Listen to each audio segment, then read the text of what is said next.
King Von, real name Davon Bennett, was born on August 9, 1994 in Chicago, Illinois, growing up on West 78th and South Hermitage in an area known as Killer Ward, an area mainly affiliated with the Chicago gangs, the Gangster Disciples, and the Black Peace Stones. Von would attend Barton Elementary School in the area, but despite starting life as a fairly normal kid in Chicago, he would be subjected to the influence of gangbanging in his family home from a young age. His father was Walter E. Bennett, aka Silk, a well-known street dude from nearby Ada Park. Von was mainly raised by his mother, as his father was in and out of jail throughout his childhood. But Von's father was apparently a legend in the streets, with ties to the street gang, the Black Disciples. However, much like Von, despite the fearsome reputation he'd earned in the streets, it would ultimately be this proximity to gang life that would lead to his father's demise, as King Von's dad Silk was shot dead when Von was only 11 years old, apparently being targeted by a sniper outside of a skating rink, according to an interview with King Von's uncle. Rest in peace, King Von.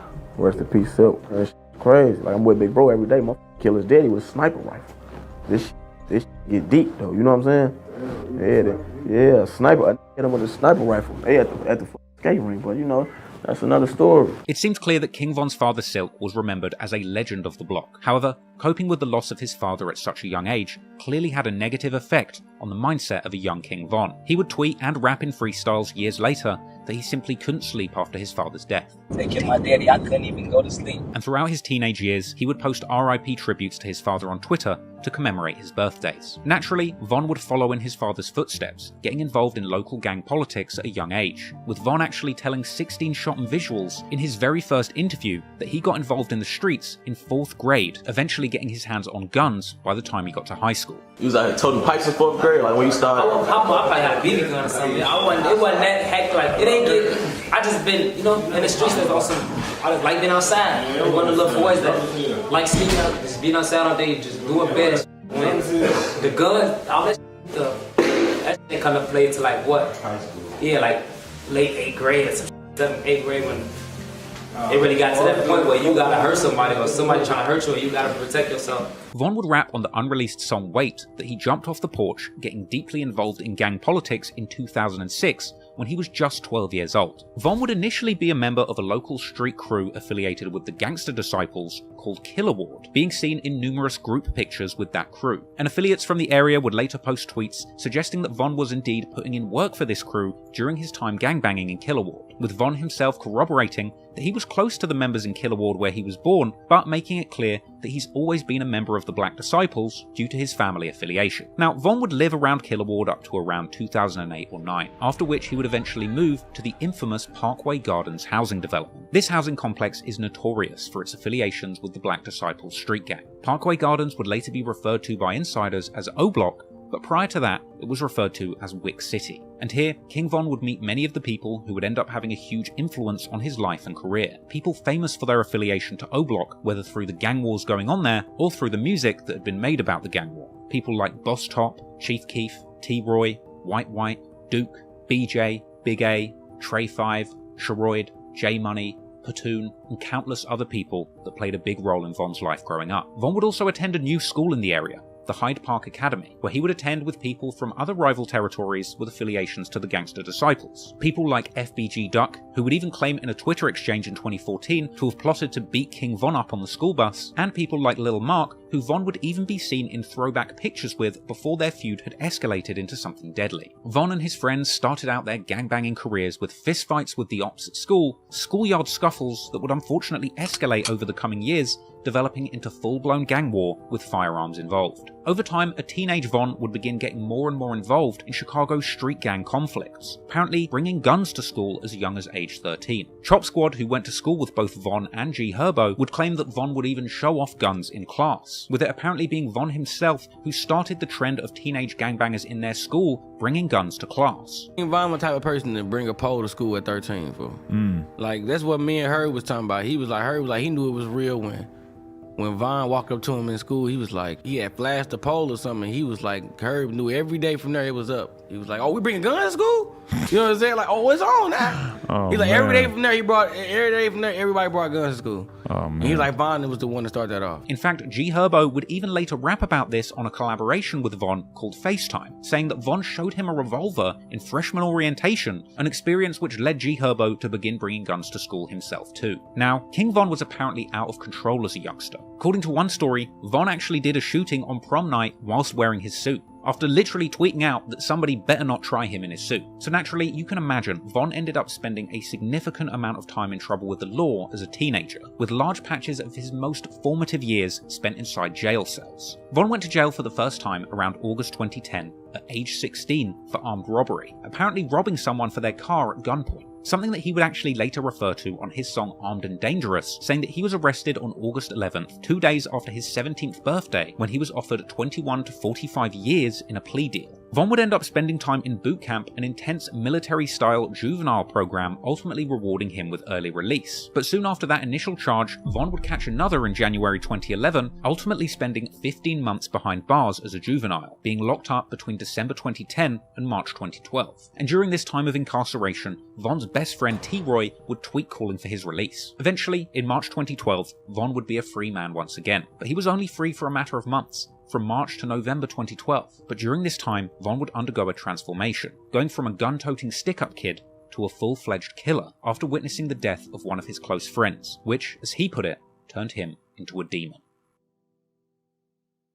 Before we get into the first murders that King Von was allegedly involved in, I just want to take the time to consider the real reasons why he would be motivated to kill in the first place. Despite covering a lot of gangsters who are hardened killers, it's important to consider the social circumstances that need to exist for a teenage boy to start committing murders. Firstly, these areas where King Von grew up in Southside Chicago, Killer Ward and O Block, are incredibly poor and dangerous areas, with the latter even being described by the local Sun-Times newspaper as the most dangerous block in Chicago. Part of the reason why so many of these gang murders in Chicago go unsolved is due to the failure of policing in these areas. Someone like King Von grew up seeing death and destruction as a completely normal thing. And if the police never come to your area to solve crimes or deliver justice, it's easy to see why you would place more trust in street justice than in the state. Furthermore, you really have to ponder whose fault is it really that somewhere like O Block ended up being so poor and dangerous. While it's easy to blame the gangsters and killers there for cultivating a lawless environment, the city and the state politicians ultimately have failed to create the economic circumstances for someone to grow up safely in these areas. Had there been better economic prospects in the hoods of Chicago, perhaps many of these young men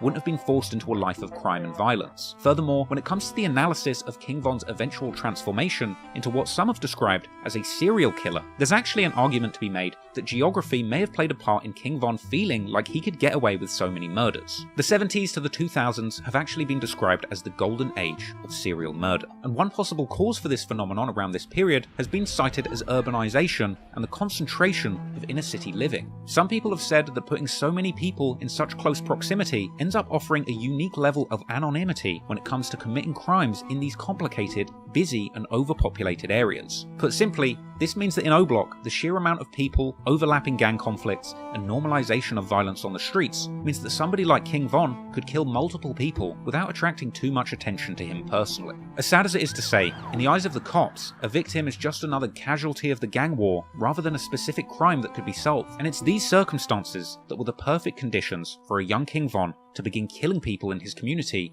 with minimal consequences. And whilst King Von was in jail, gun violence had raged on between the Black disciples from Wick City and the rival gangster disciples from St. Lawrence and Eberhard Avenues, or STL-EBT. And during this time whilst King Von was incarcerated, a 15-year-old gangster disciple from the rival hood by the name of Tuka was murdered. Real name Shondale Gregory, Tuka was shot dead at a bus stop on the 600 block of East 63rd Street on the 12th of January 2011 at around 6:48 PM. It was around that time that a masked gunman jumped out of a vehicle, shooting Tuka several times. Tuka was hated by his rivals from the Black disciples, and over the next decade, BDs would continue to disrespect him on social media and in popular songs. And in honor of their fallen friend, gangster disciples from St. Lawrence and Eberhard would rename their area Tukaville. It's never been fully revealed to the public who killed Tuka, but ever since, there has been intense speculation that a boy named O.D. Perry from Wick City might have had something to do with it. This is partly due to him being pictured regularly with a silver revolver, and the witness report from the Tuka murder stated that Tuka was actually shot with a long-barreled silver revolver. Regardless of whether or not O.D. was really the person who killed Tuka, that didn't really matter, because later that year, on August the 10th, 2011, in an act of retaliation, O.D. Perry was killed just outside Parkway Gardens. He would suffer multiple gunshot wounds, including one to the neck, at about 11:35 PM. Just like Tukaville, Wick City was also renamed in the memory of their fallen friend O.D., O Block, and it's believed that one of the shooters who killed O.D. was a female teenage shooter by the name of Jakira Barnes, or K.I. Following the murder, K.I. would begin to pose on social media with a silver revolver, similar to the one that OD was known to carry, and her rumoured involvement in this murder of a beloved O-Block member would lead to K.I. becoming a major target herself, with matters not helped by the fact that she would regularly tweet insulting OD Perry and alluding to having killed him, along with others who would openly claim that K.I. made the O, meaning that she killed OD and was the one that caused Wick City to change the name of their block to O-Block. But the tragedies in O-Block were far from over. On the 18th of October 2011, another O-Block native by the name of Patoon, real name Edward Riley, would be shot dead inside O-Block after being approached by two people with firearms. Another devastating loss to the community would come when 19-year-old Sherroyd Liggins would be shot in the head and left for dead on February the 16th, 2012, also at O-Block. This murder was particularly notable for the fact that it was believed that Sherroyd was killed by a Tocqueville shooter by the name of Boss Trell. As the gang war in his neighbourhood continued to take more and more of his friends' lives, King Von would get more and more involved, continuing to play a role in the gang war going on in Chicago's street underworld. Von later rapped on the song Don't Want to Be Me that everything changed for him in 2012, and that this is when he decided to get more active in the gang war, with Von saying specifically that the deaths of OD and Patoon completely changed his plans and led him to put on a mask and get active in the gang war. Now, there's a lot of speculation about the exact murders that Von was allegedly involved in, and we might never know definitively if he was truly involved in all the violence that he was rumoured to be associated with, but the very first murder that Von was associated with took place on April the 28th, 2012, when a group of 4 men would catch a man called King Doc, real name Marlon Monroe, shooting him as he walked into a convenience store, with Doc apparently stumbling into a patch of tall weeds after the shooting, where he would pass away and lay undiscovered for hours. Doc would eventually be found dead by his 16-year-old cousin, Modell McCambry. Doc would be remembered as an original native of St. Lawrence and Eberhart Avenues, with his affiliation to the area likely the reason that the killers from O-Block would target him, despite the fact that Doc had apparently left the gang life behind him, becoming a painter to get out of the streets. Apparently hurt by the death of his cousin, Modell, that boy who discovered Doc's body, would then begin to get more involved in the gangs in the area too, beginning to hang around with people like K.I. and FBG Duck, as well as being seen on social media with guns. In fact, it's actually around this time that social media begins to play a bigger and bigger role in the gang war in Chicago. And during this time, King Von himself would become a prolific user of Twitter, beginning a flurry of activity on the platform after signing up in June 2012, and going on to tweet constantly about his activities in the streets, seemingly with no fear about incriminating himself. Von would openly claim to be drilling in the name of OD Perry. He would say that he was like Phineas and Ferb in the streets with his best friend and fellow O-Block shooter T-Roy, warning ops not to diss them, claiming to shoot people like it's nothing. He would tweet that he's been drilling from young and even wants to kill cops too. He would say outright that he will whack people. He would regularly diss numerous rival hoods and gangs,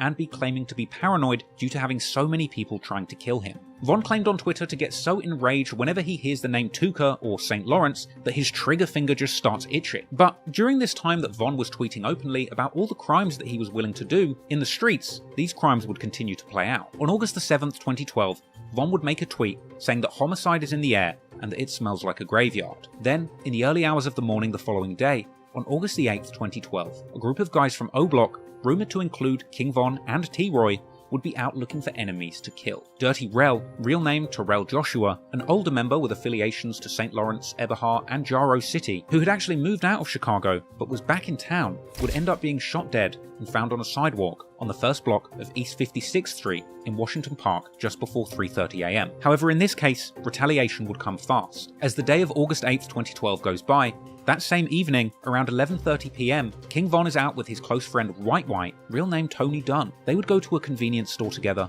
on East 63rd Street and South Martin Luther King Drive. Here, Von would go inside the store whilst White White waited outside. At this point, a gunman pulls up, shooting White White in the back, with a police officer on the scene even returning fire and hitting the shooter, who ultimately managed to escape. White White would be pronounced dead in the early hours of the morning on August the 9th, 2012. This date just so happened to be King Von's 18th birthday. This was a devastating incident for Von, who would tweet numerous times about the murder of his friend Whitey, including this one where he said that he had just bought Whitey a pill and gone inside the store, only coming back outside to find a crowd surrounding his shot friend and at first believing that Whitey would be okay. After this, Von would tweet messages saying that this killing is what led him to act out, and in the days following, he would be pledging to kill his enemies publicly. Von later elaborated on his mindset around this period in his song Demon, saying outright that witnessing the death of his close friend Whitey on his 18th birthday is the exact thing that turned him into a demon. And Von would rap that after this, him and his right-hand man T-Roy would be doing hits back-to-back to avenge this tragic loss. Von would apparently be trying to kill much more ruthlessly after this, desperately wanting to get at rival shooters K.I. and Wooski, who had mocked White's death on Twitter. In September 2012, King Von and others caught K.I. on the train, apparently beating her up and mocking her on Twitter in the aftermath. Von would eventually catch up with K.I. in much more deadly circumstances, but not for a couple of years. For now, he would continue to gangbang in the streets with his O-Block brothers like T-Roy, ultimately winding up implicated in numerous murders as he continued to seek revenge for the murder of White, and one body at a time, building up a fearsome reputation as one of O-Block's most ruthless killers. No one has been charged in last night's deadly shooting that happened inside the Walmart in Huntersville. Hip-hop is no stranger to rappers going by the name Baby. Whether it's Cash Money head honcho and human notebook that somebody with Parkinson's has doodled all over, Baby aka Birdman, or whether it's Dollar Store Young Thug and recipient of the most underwhelming Drake feature since he was court-ordered to visit his son Adonis, Lil Baby, or the Huggies-wearing rapper who can't seem to go anywhere without leaving a trail of gunshot-wounded goons in his wake, DaBaby. Is you wearing the Huggies, bro? These the lie. See, look, today I ain't got on the Huggies. I had the Huggies on the other day. Today I got on the pull-ups. I'm a big boy today. This North Carolina native is one of the only rappers that has ever come out of the city of Charlotte, and he truly made 2019 his year. His recent major label debut, Baby on Baby, is packing more bangers than an arsonist on Bonfire Night. But it wasn't always plain sailing on DaBaby's come up. As he's documented extensively on his YouTube channel, DaBaby has spent the past few years hustling hard with his street team running all around the USA, plastering pictures of himself everywhere.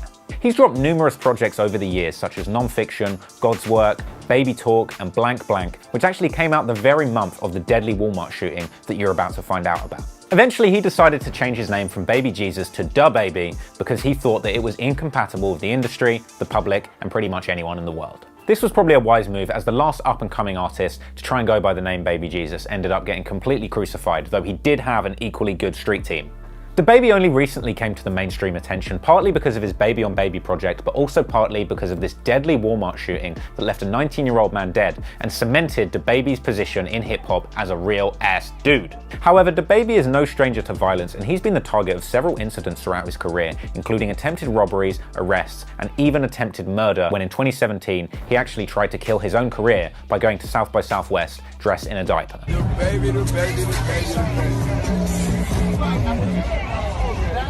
It was actually this incident that caused him to fall out with his team, and he addressed this in an interview that I can only assume was recorded in the bird section of the North Carolina Zoo. Look at these old nigga diapers. Let me put one of these motherfuckers on out here on these hoes and goddamn do my little dance and shit. Man, that shit went crazy, you know what I mean? So, but yeah, I agree with you 100%. Them facts, yeah, that shit got stagnant.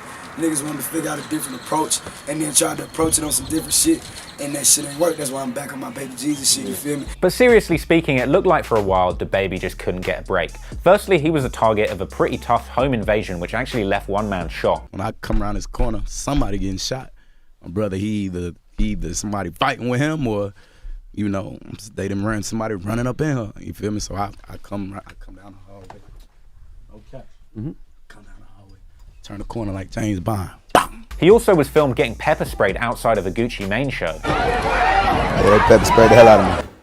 What's that? They pepper sprayed the hell out of an innocent man that night. That shit hurt. You got pepper sprayed? Hell yeah. And in this hilarious moment where he was filming a music video in another state, a couple of local goons roll up on him and try and press him, asking for a permission slip to film in their hood. Who signed your permission slip? Ain't nobody signed a permission slip for me. Huh? You gotta see some. Oh yeah? I ain't know that. Okay. This last one is actually part of a long-running trend in hip-hop. When rappers blow up to the point where they start touring nationally and playing shows in different states, usually the local goons and gangsters will try and muscle in on the action, and often will try and gain clout by telling rappers that if they want to come to their city, they need to check in and get a permission slip. Rapper 6ix9ine was able to play up to this and boost his clout by routinely playing into this concept and dissing local rappers that were suggesting that he needed to check in. I don't check into nobody, you know what I'm saying? And with that in mind, I just want to make it very clear that if any rappers want to play a show in Bognor Regis, you're going to have to check in with me, cuz. Are you ever afraid that you're going to be the victim of a clout chaser? Nah, a clout chaser going to be my victim. In the face of all these constant G-checks and threats, who would have thought that it was this incident at a local Walmart that would leave a 19-year-old man dead and DaBaby being thrust into the national spotlight? This incident happened at the Huntersville Walmart in North Carolina at around 6:30 p.m. on the 5th of November, 2018. This isn't actually the first time DaBaby has got in trouble at a Walmart. In fact, here's a clip of him drunk trying to shoot a music video in a Walmart at 6 a.m. that ended up with him getting arrested. This is what it looked like when 6 drunk niggas try to shoot a video at Walmart at 6 in the morning. Well, we got a nice little wake-up call in the morning.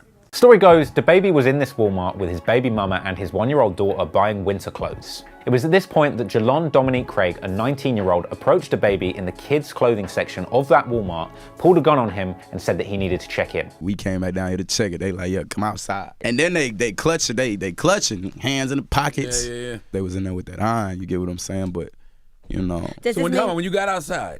We ain't go outside, Charlamagne. Oh, it didn't even get that far? Nah, that's what I said. That ain't how it happened when you sit in the parking lot. That ain't so it was in Walmart? Yes.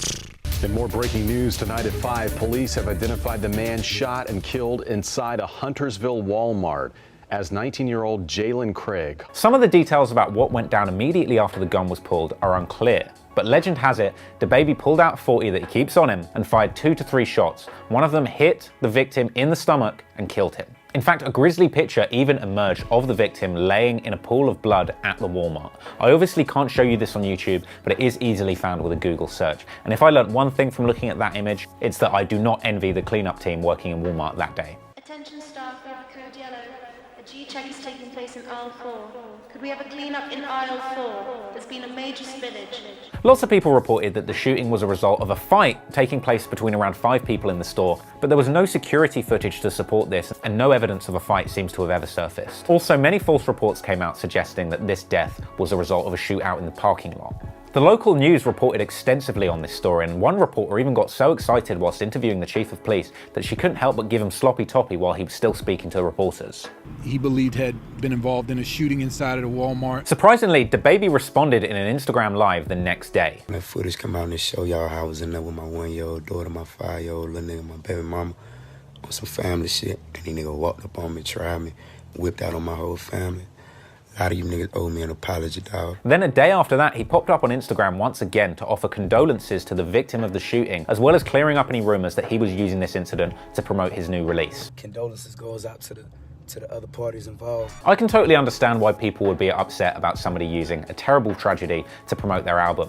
But we all know it works. I mean, who could forget after the real Hannibal Lecter was caught after a 12-person murder spree, and it all turned out the whole thing was just a ploy to promote his new album, Hannibal Till You Fall. However, in spite of his claims that he wasn't using this incident to promote his music, only 3 days after that shooting happened, he dropped his new music video, No Tears, which featured a pretty extended intro sequence that featured loads of clips from the news reporting on the killing.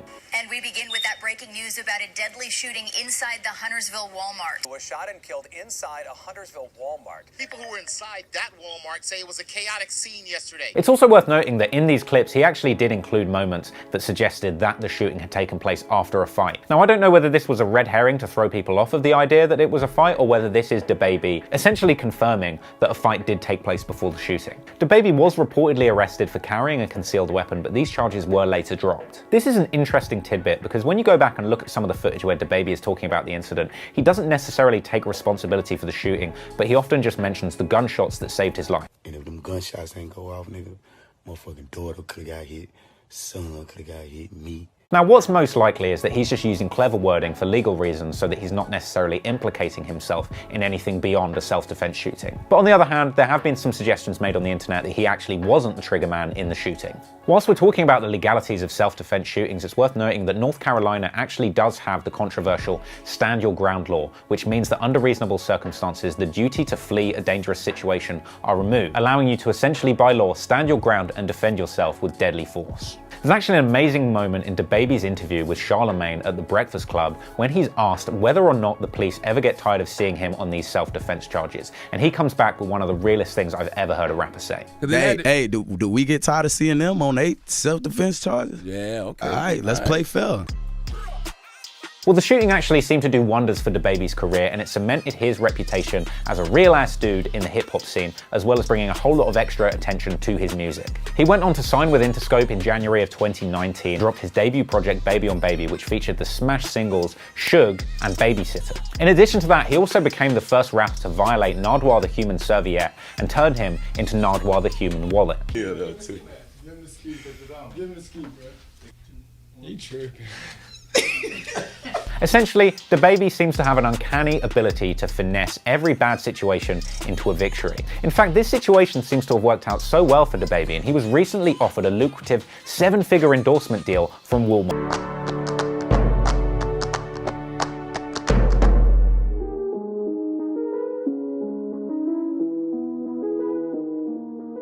Drakeo explained to DJ Vlad that he was charged with first-degree murder, 5 counts of attempted murder, and conspiracy to commit murder in March 2018. First-degree murder, conspiracy, 5 attempted murders. 5 attempted murders.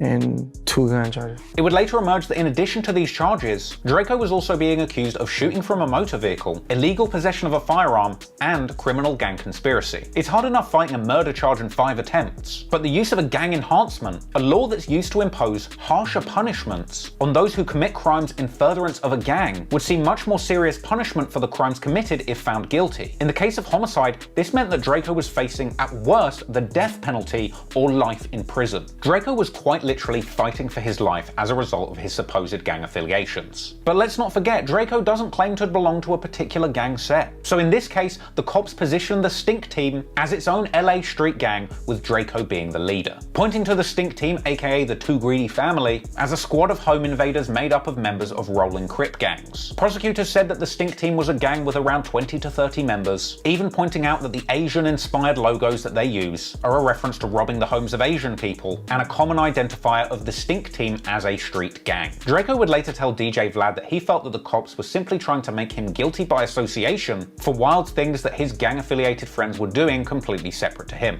We're gonna put these people and make it seem like, well, he's hanging around with him, this is his close friend, they're going around starting problems, shooting at people, whatever they alleging lies that they saying happened. And basically that's how they tried to get the gang charged with the indictment. Well, they indicted us on that charge anyway, so I didn't get that until after the indictment. Despite the cops' fairly misinformed opinions on Drakeo's gang membership, the case was even more flimsy under the surface. Because one of the most absurd pieces of evidence supposedly proving Drakeo's gang membership was his rivalry with RJ, with court papers citing RJ's affiliation with the Athens Park Bloods and RJ's ongoing competitive rap rivalry with Drakeo as evidence of an ongoing all-out gang war between the two groups, with Drakeo telling Vlad that the cops were trying to use the RJ beef to pin gang affiliations on him. They didn't have nothing, so I guess they found out about me and RJ getting into it, so they try to pin this together, my rap beef or whatever, a gang murder or whatever they alleging that happened. The prosecution's entire argument against Drakeo specifically was built on a foundation of sand. Their entire case against Drakeo came from AB telling that prison informant that when they went to that party that night, they were looking for RJ, which in the opinion of detectives and prosecutors meant that Drakeo had directed his entire gang to go to that party that night to kill RJ as part of a gang feud, going as far as to claim that Drakeo's lyrics on his Flex freestyle, where he says that he had RJ in the trunk, was an admission of his desire to kill his rivals, even though that song was released after the murder of Red Bull. And even though RJ was an Athens Park Blood, a different gang to the Inglewood family Bloods, which the murdered man Red Bull had belonged to. The prosecutor's case against Drakeo was very flimsy indeed. And to make matters worse for prosecutors, not only was RJ completely unharmed as part of this beef, but there was no evidence to indicate that RJ had ever intended to be at that party where Red Bull ultimately lost his life.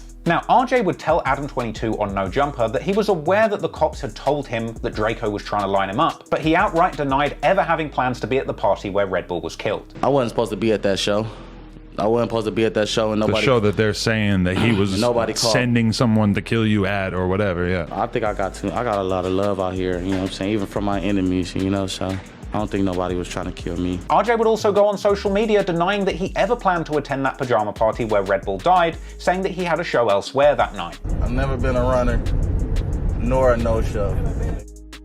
Everybody know the D. Ain't never been booked for no damn pajama jam. For one, had a show somewhere else. Why you didn't cut? Show me the flyer. RJ would even go on to say that he was actually a fan of Draco, suggesting that their ongoing feud had just been a rap rivalry and by no means a genuine gang war. I love Draco music. That's what people don't even realize. And people be talking all this beef shit. Bro, it's no beef with me and Draco, bro. So with all of that in mind, much to the bafflement of journalists covering Draco's case, prosecutors were still going ahead with the case against Draco, specifically going with the narrative that they believed Draco had gone to the party that night to kill RJ, arguing that because Draco had led the Stinks on a ride, intending to kill RJ, that he should still be held responsible when another unrelated gang member ends up getting murdered by one of his friends for reasons that have nothing to do with him. With Draco later trying to unpack the ridiculousness of this line of thinking in a DJ Vlad interview. I grabbed 12 people to go to a party with me where he's not on a flyer, where in my expensive Mercedes-Benz, along with 5 other cars, to drive to a party to go kill a rapper who wasn't on a flyer, waited there, waited for him to show up, a blood walks by, whatever, somebody else starts shooting randomly. And that I'm responsible for it basically because I start beefs with people and pass out guns and I don't know, I'm John Gotti, I guess. Whilst awaiting trial, Draco was interviewed from jail by Jeff Weiss, the same journalist who wrote that LA Times piece on him days before his arrest. And during the interview, Draco claimed that it was 2 specific Monterey Park sheriff detectives named Hardiman and Biddle who were targeting him so specifically, saying that it was these 2 detectives that were bringing an 18-month-old cold case against Draco just because of how famous he was getting. With Draco questioning the suspicious timing of him being arrested just days after that LA Times article about him was released. Though to be fair, Draco did at least admit that these detectives' obsession with him might have something to do with the fact that he'd been taunting them publicly. Draco said that these detectives had even gone as far as to get his mother fired from her job, threatening her with conspiracy charges and ultimately leading to her losing her apartment, with Draco ending that interview saying definitively he didn't do it. Draco would sit in jail for the majority of 2018, with his September 2018 music video for the song Roll Bounce being one of the only things he released during this period. Draco would be interviewed again by Dazed in November 2018, telling the world that he was facing life in prison or even the death penalty. He denied having a street beef with RJ once again, saying things were just music between them. He claimed to have never known Red Bull, the man who was killed, ultimately saying that he believed that the police were just using his YouTube and Instagram content against him, seemingly getting no option of bail during his stay in prison, and saying he's just sat in jail making streaming money, so I guess things could be worse. Draco is being held at Men's Central Jail in Los Angeles during this period. It's not one of the best places you would want to find yourself, but the sad truth is, things could actually get much worse for Draco. Because during his stay in jail the second time, Draco claimed to have been subjected to dozens of months of solitary confinement. Because in January 2019, he claimed on Twitter to be quitting music and taking all of his tracks down,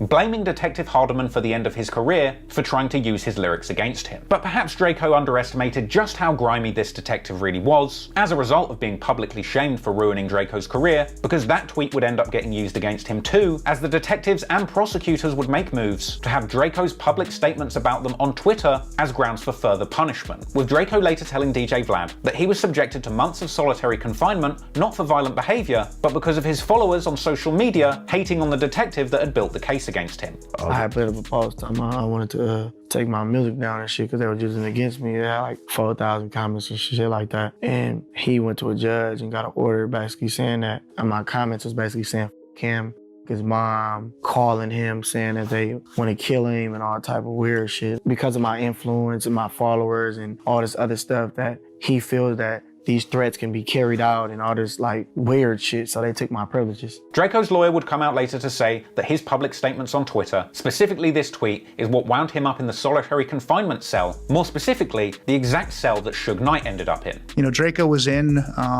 general population. I think he was okay. And then he tweeted this, and the detective went to a different judge, not even our judge, and got him placed in solitary confinement in Suge Knight's old cell. And so he's locked down 24 hours a day, except for a couple of breaks where he gets to go out, like he's, the leader of the Mexican mafia, some large, powerful prison gang, for tweeting, I'm taking my music down and thank Hardiman.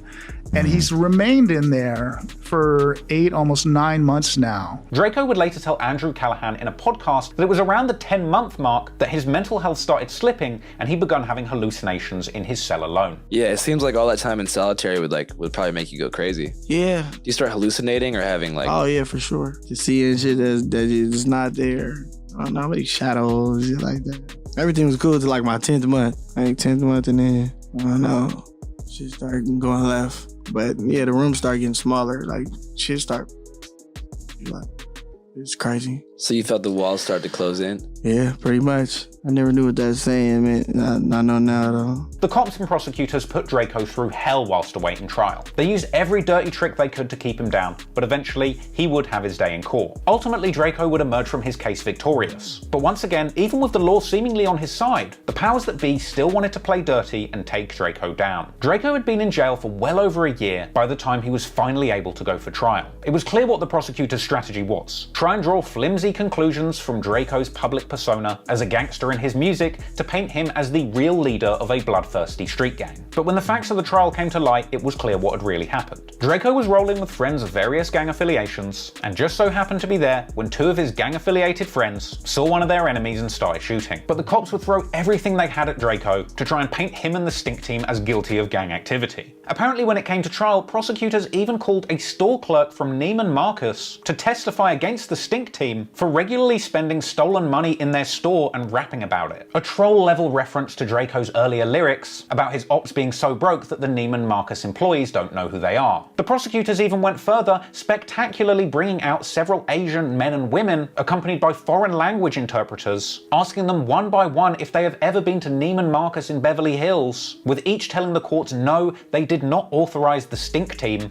to spend thousands of their stolen dollars on high-end clothing. The cops were really doing everything they could to try and make this case stick to the stink team. And despite the fact that both of the killers in this case, Kells and AB, as well as stink team member 2 Shitty, had all made incriminating statements to undercover informants in jail, a great deal of additional testimony at the trial would come from former stink team member turned snitch, Solo, real name Davian Irving, who would become state witness and testify against the stink team after being the only person positively identified by the police as being at the crime scene. Solo was offered full immunity in exchange for any info about the case, with him going full 6ix9ine, taking the stand and telling the entire story of what happened that night when the stink team ran into Red Bull. Solo broke down the details of that night minute by minute, telling the court that they were at Draco's house before the party, but also saying specifically that Draco had no idea that the shooting was going to occur. Solo was the perfect witness to convict the real killers, Kells and AB, but the cops wanted Draco and the truth didn't fit in with their narrative. So they would continue to bring up the beef between Draco and RJ and make immense effort to connect the murder of Red Bull to Draco's music. And to be fair, they would have a few good leads, because once investigators had determined the guns from the shooting, from both the bullets left at the scene and AB's confession that a 38 and a 40 were used, the cops would eventually find the 40 Glock that they believed had been used in the murder, and in an effort to connect the stink team's alleged crimes to their music, detectives would take a closer look at Draco's recent music videos. That's when they found the video to that track Chunky Monkey from a month before the murder, where Draco, Kells and Ralphie danced around in gorilla masks and toted guns. The Chunky Monkey music video featured a lot of extreme close-ups of guns. In fact, this music video was so well shot that several of the guns appear on screen with their serial numbers on display in glorious 4K.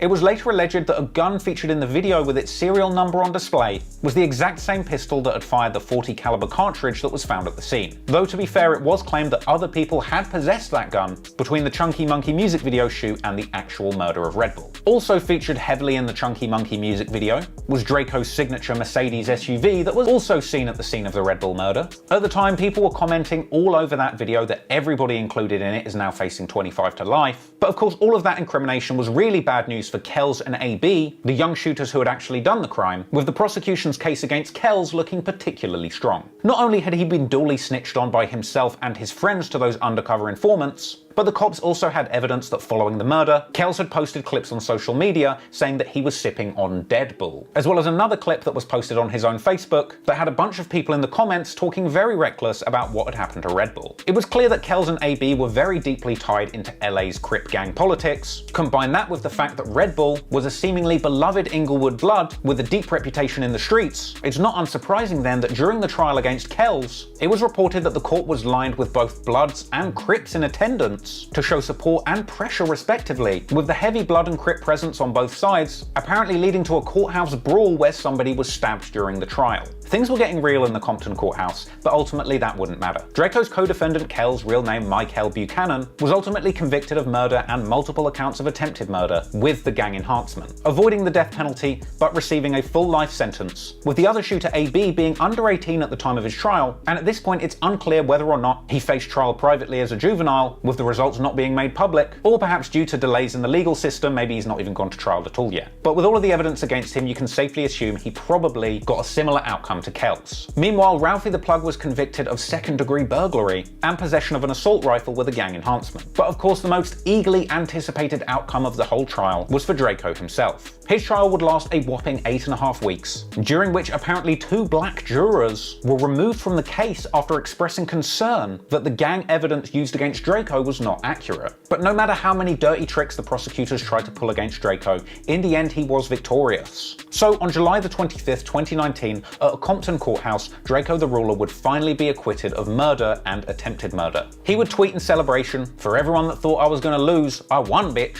But sadly, things were far from over for Draco, because despite beating the most serious charges of the case, he was still convicted of felony gun possession by a felon. Meanwhile, 2 other counts of criminal gang conspiracy and shooting from a motor vehicle returned a hung jury. So, even after beating the trial of his life, getting acquitted of murder, and narrowly avoiding the death penalty, Draco's life would still be in the hands of prosecutors, who now, embarrassed after being duly battered at trial by Drakeo The Ruler, would now be desperate for a dirty trick that they could use to try and keep Draco in jail for as long as possible, with no justification.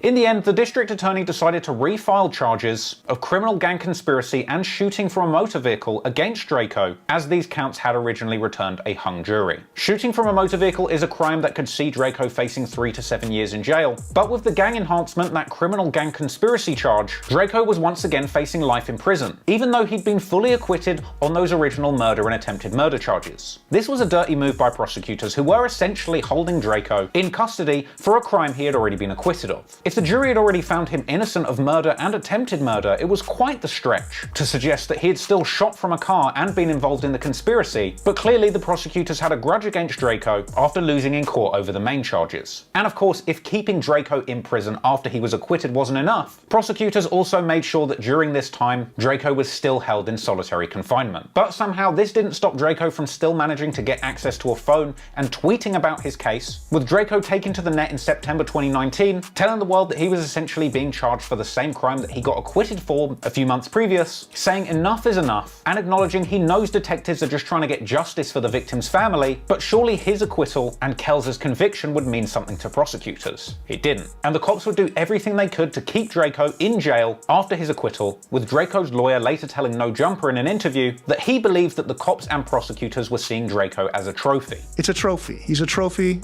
You know, a big fish for them to try to take down. Because you know they're humiliated because they didn't get him the first time around. So they're like, oh, let's double down. Let's really go for this again. Draco's new trial was set for August in 2020, meaning that he would have been in jail for over a year following his acquittal for murder. It's truly crazy when you think about it. But fortunately in the end, after so much bad luck and an additional year sat in jail unjustly, Draco would finally catch a break, as the LA County District Attorney who had had a vendetta against Draco, Jackie Lacey, would end up losing her job, partly the result of a terrible track record, refusing to prosecute a number of police shootings as well as Harvey Weinstein, along with her own husband even catching headlines for threatening to shoot and kill BLM protesters. So in November 2020, a new district attorney would be on the scene, potentially looking to save face over just how badly Draco's case had been handled. And after this change of administration, Drakeo The Ruler ended up being offered a plea deal from the new DA who dropped the original gang conspiracy charge that had saw Draco facing life, allowing him to accept a guilty plea for shooting from a motor vehicle, a crime that he continued to deny, saying that he was essentially forced to plead guilty for a crime he did not do just to get out of prison. So you took a plea deal for a crime you didn't commit? Basically. like everyone else that takes crime. Plea deals for crimes that they commit, take gang enhancements, take stuff. So after a cumulative 3 years battling for his life in jail and quite literally beating the death penalty, Drakeo would finally be a free man again. But hell, on these dangerous LA streets, even being free wouldn't be easy. Because upon his release, Drakeo the Ruler would be returning to a snake pit. As the LA rap scene that he had left behind all those years had flourished, with Drakeo's former enemies building strength and new alliances while he was behind bars. Who remembers Shine? No, not Shine from A$AP Rocky and Skepta's recent hit single. I'm talking about Shine. No, I'm not talking about Quavo's repetitive ad-lib of the same name. I'm talking about Shine. P. Diddy's former protege who was once tipped to be the next big thing, but ended up getting 10 years in jail before getting deported. We all remember the formative days of Diddy, dancing in shiny velour suits, making legends out of artists like Mace and the notorious B.I.G., and of course being a master of self-promotion. But after the tragic death of Biggie in 1997, Puffy had been looking for a Biggie clone, but since science hadn't yet created a machine big enough to clone Biggie, he went for the next best thing. A young rapper named Shine Poe. Real name Jamal Barrow, Shine was born in Belize and grew up in Brooklyn. Yes, that is Belize where Biggie famously said that he would be smoking trees until they find him. Coincidence? I think not. So despite the fact that Shine was the son of a politician from Belize who would later go on to become the Prime Minister of the whole country, he didn't really grow up living a charmed life. Your pops is the Deputy Prime Minister. Yeah. And he like basically just owned you, Yeah, it was, I was a bastard child. Shine was no stranger to the street life and he'd even done time in juvie for multiple robberies and hitting somebody with a stick with a nail in it. Is that what rappers mean when they say they're gonna pull up with that stick? He's got a board with a nail in it. And save humanity, will you? Shine had also taken a few bullets himself. I was in the streets and I got shot. But in 1998, Shine's fortunes changed after he was discovered freestyling outside a barbershop by DJ Clark Kent. I heard you were discovered outside a barbershop. Yeah, man, I was rapping every day. You understand? I just had fever. One day I just finished getting my little cut, and I just seen this cat. Just walked up to him, like, yo, I rap. You understand? Just started spitting. Kent was a producer for Bad Boy Records and took Shine to one of the studios where he met Diddy. Diddy was so impressed that he actually signed Shine on the spot and offered him a very lucrative deal. Reportedly, the deal that he was offered was a multi-million-dollar cash advance, 2 houses, 3 cars of his choice, and 100% of his publishing rights in exchange for 5 albums. It's like Christmas came early for Shine. On the 5th day of Christmas, Puff Daddy gave to Shine a 5-album deal. 4 more badass hoes, 3 Bentleys, 2 fat cribs, and a 10-year sentence in the bling. This reportedly led to a relationship between Shine and Diddy where Shine would literally follow Diddy around everywhere like his shadow, just trying to soak up any information that he could get about making it in the record game. But these easily gifted riches left Shine acting like a spoiled kid, and reportedly he was known for calling up the Bad Boy offices asking for more money and complaining about the cars that he'd been given. He's not the Messiah, he's a very bad boy. Hey? Sorry. Apparently there was one incident where Shine was reportedly pissed that Puffy refused to buy him the Mercedes 600 model and would only shell out for the 500. So Shine asked the dealer that had sold him the 500 to put a 600 badge on the back, but hell, if you're gonna lie about what model you're driving, you might as well be pushing that Benz 5 million.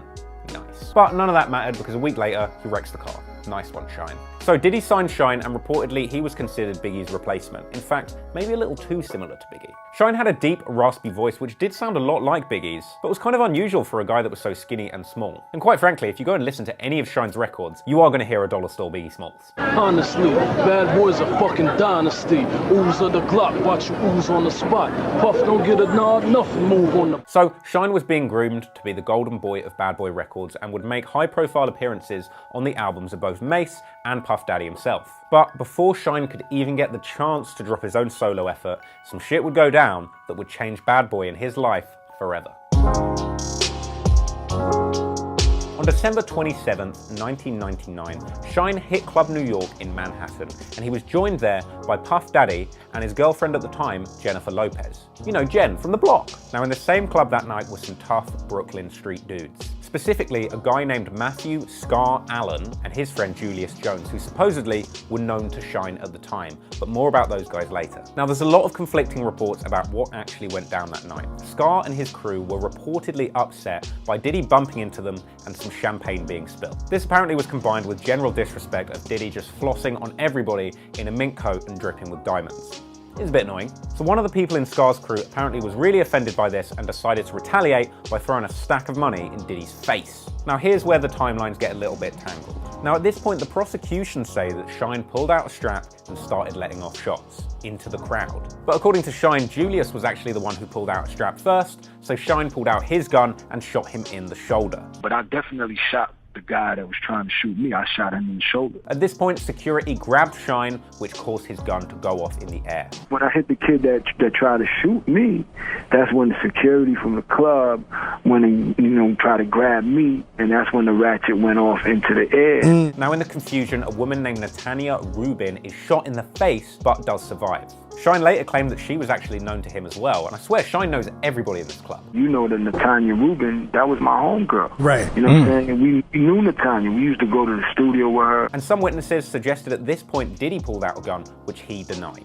Following the chaos in the club, everybody runs outside, and Diddy and J-Lo managed to get back to his car along with his bodyguard, Anthony Wolf Jones. The car was owned by Bad Boy Records and somebody else was driving. Now at this point, reportedly, Diddy's car swerved around a police blockade and drove for 20 blocks whilst being chased by the police, even running 11 red lights. Lopez fled the club, speeding away in his chauffeur Jeep. Police say a high-speed chase involving Combs, Lopez, and two of his men riding up front spanned 20 blocks up 8th Avenue, through at least 11 red lights. And when they're stopped, a pistol is found under the front passenger seat in that car, as well as another pistol that's found on the floor along the route of the chase, allegedly thrown from the car. Meanwhile, Shine is arrested at the scene with a gun in his possession. And I have my ratchet on me because I always have a ratchet on me, self-defense. I'm not going to get caught slipping.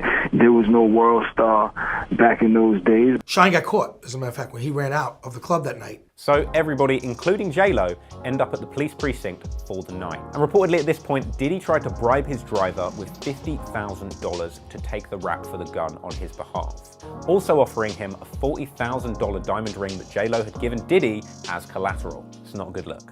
So that can't have been a good morning after, but it took an entire year for this whole thing to come together and actually go to trial. And a lot of crazy stuff went down during that time. Shine went from golden boy to steaming turd real quick. Shine claimed that Puffy stopped talking to him throughout this entire period and actually attempted to block the release of his debut album. But in the end, that album did end up coming out in September of 2000. When Shine's self-titled album dropped, it ended up coming in at number 5 on the Billboard chart and moving around 900,000 units. But things wouldn't be good for Shine for very long, and in January 2001, just before the trial was set to start, he was actually in a car crash whilst driving without a license, leaving the 2 people in the vehicle in hospital with serious injuries. But Shine seemed to have escaped unscathed. But to be fair to him, you've got to be a pretty good driver to keep a Benz 5 million on the road.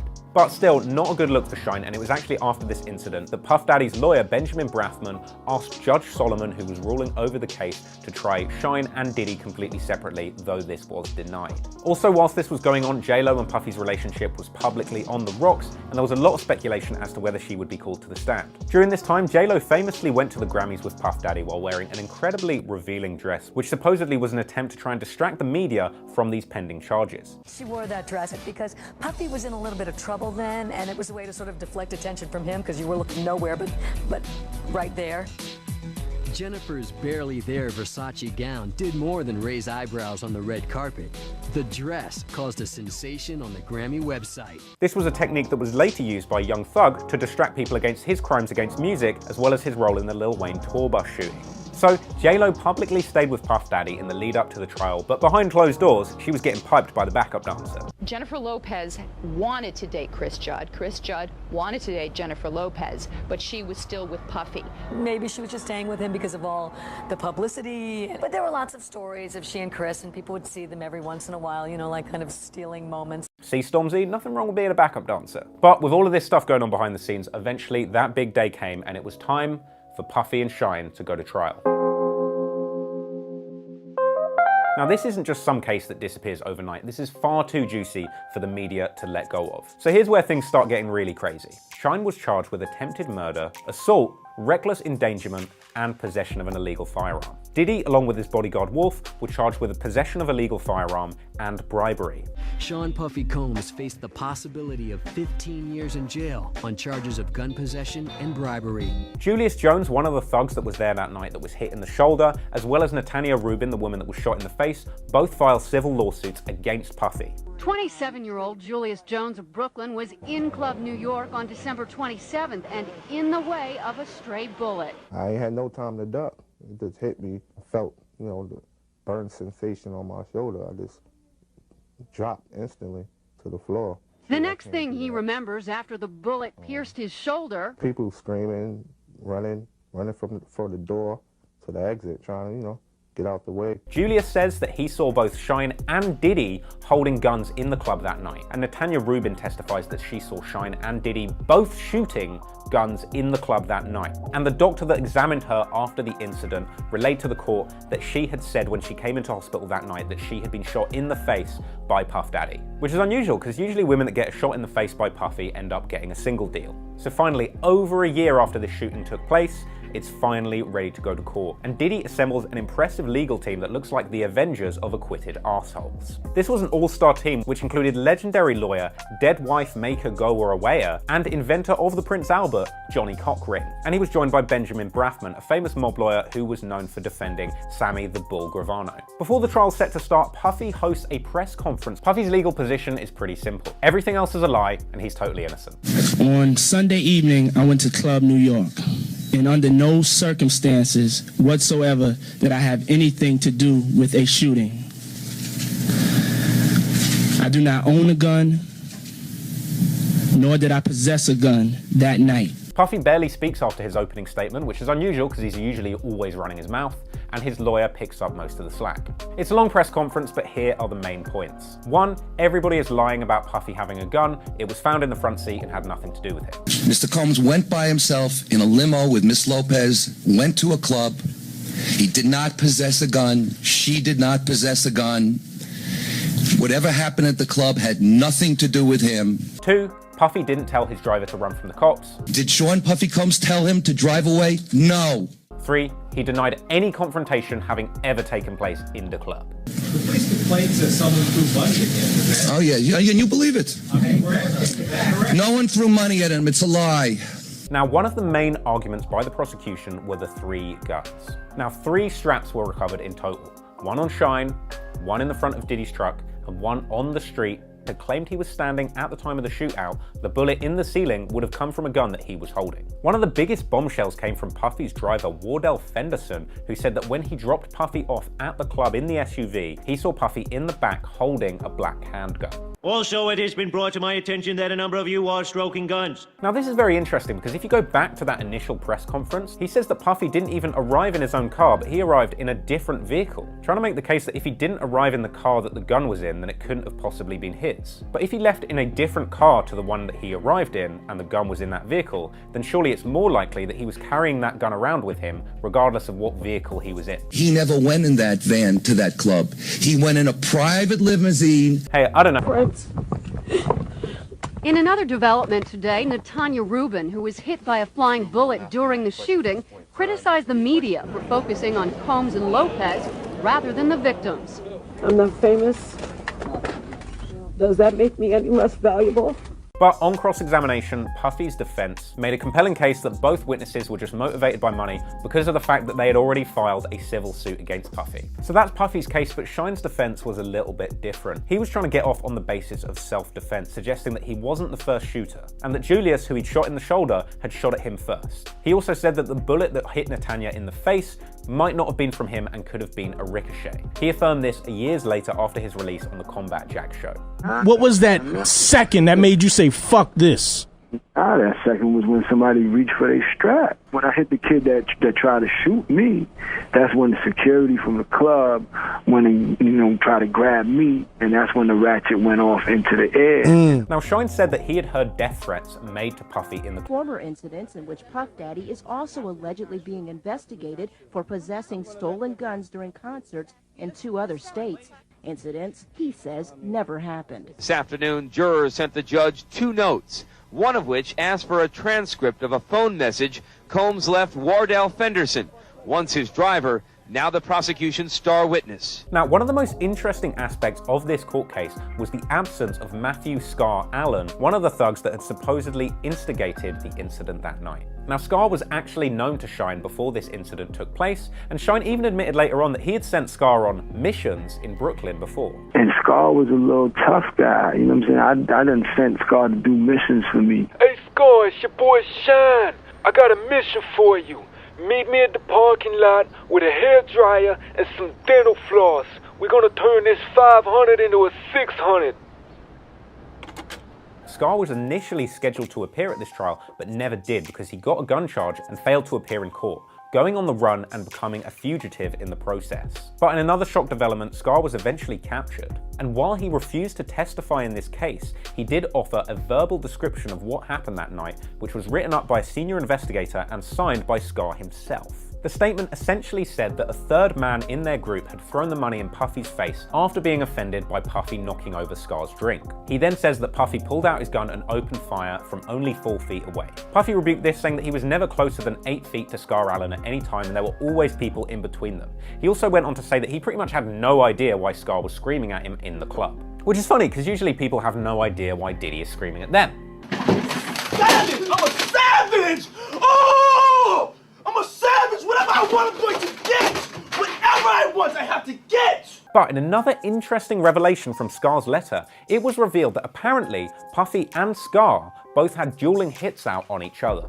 According to Puffy's lawyer, he had received death threats at the Bad Boy offices by phone, which had specific details about how Scar had this hit out on him. In addition to that, somebody associated with Scar had actually been spotted outside the courthouse talking into a walkie-talkie and giving details of Puffy's security detail. But in that signed statement, Scar went on to elaborate, saying that he didn't want to testify because he believed a $50,000 hit had been put out on him by Diddy. Supposedly, Diddy had reached out and offered a $250,000 bribe for him not to testify, but he received information that he would be killed when he went to pick up that bag. Madness.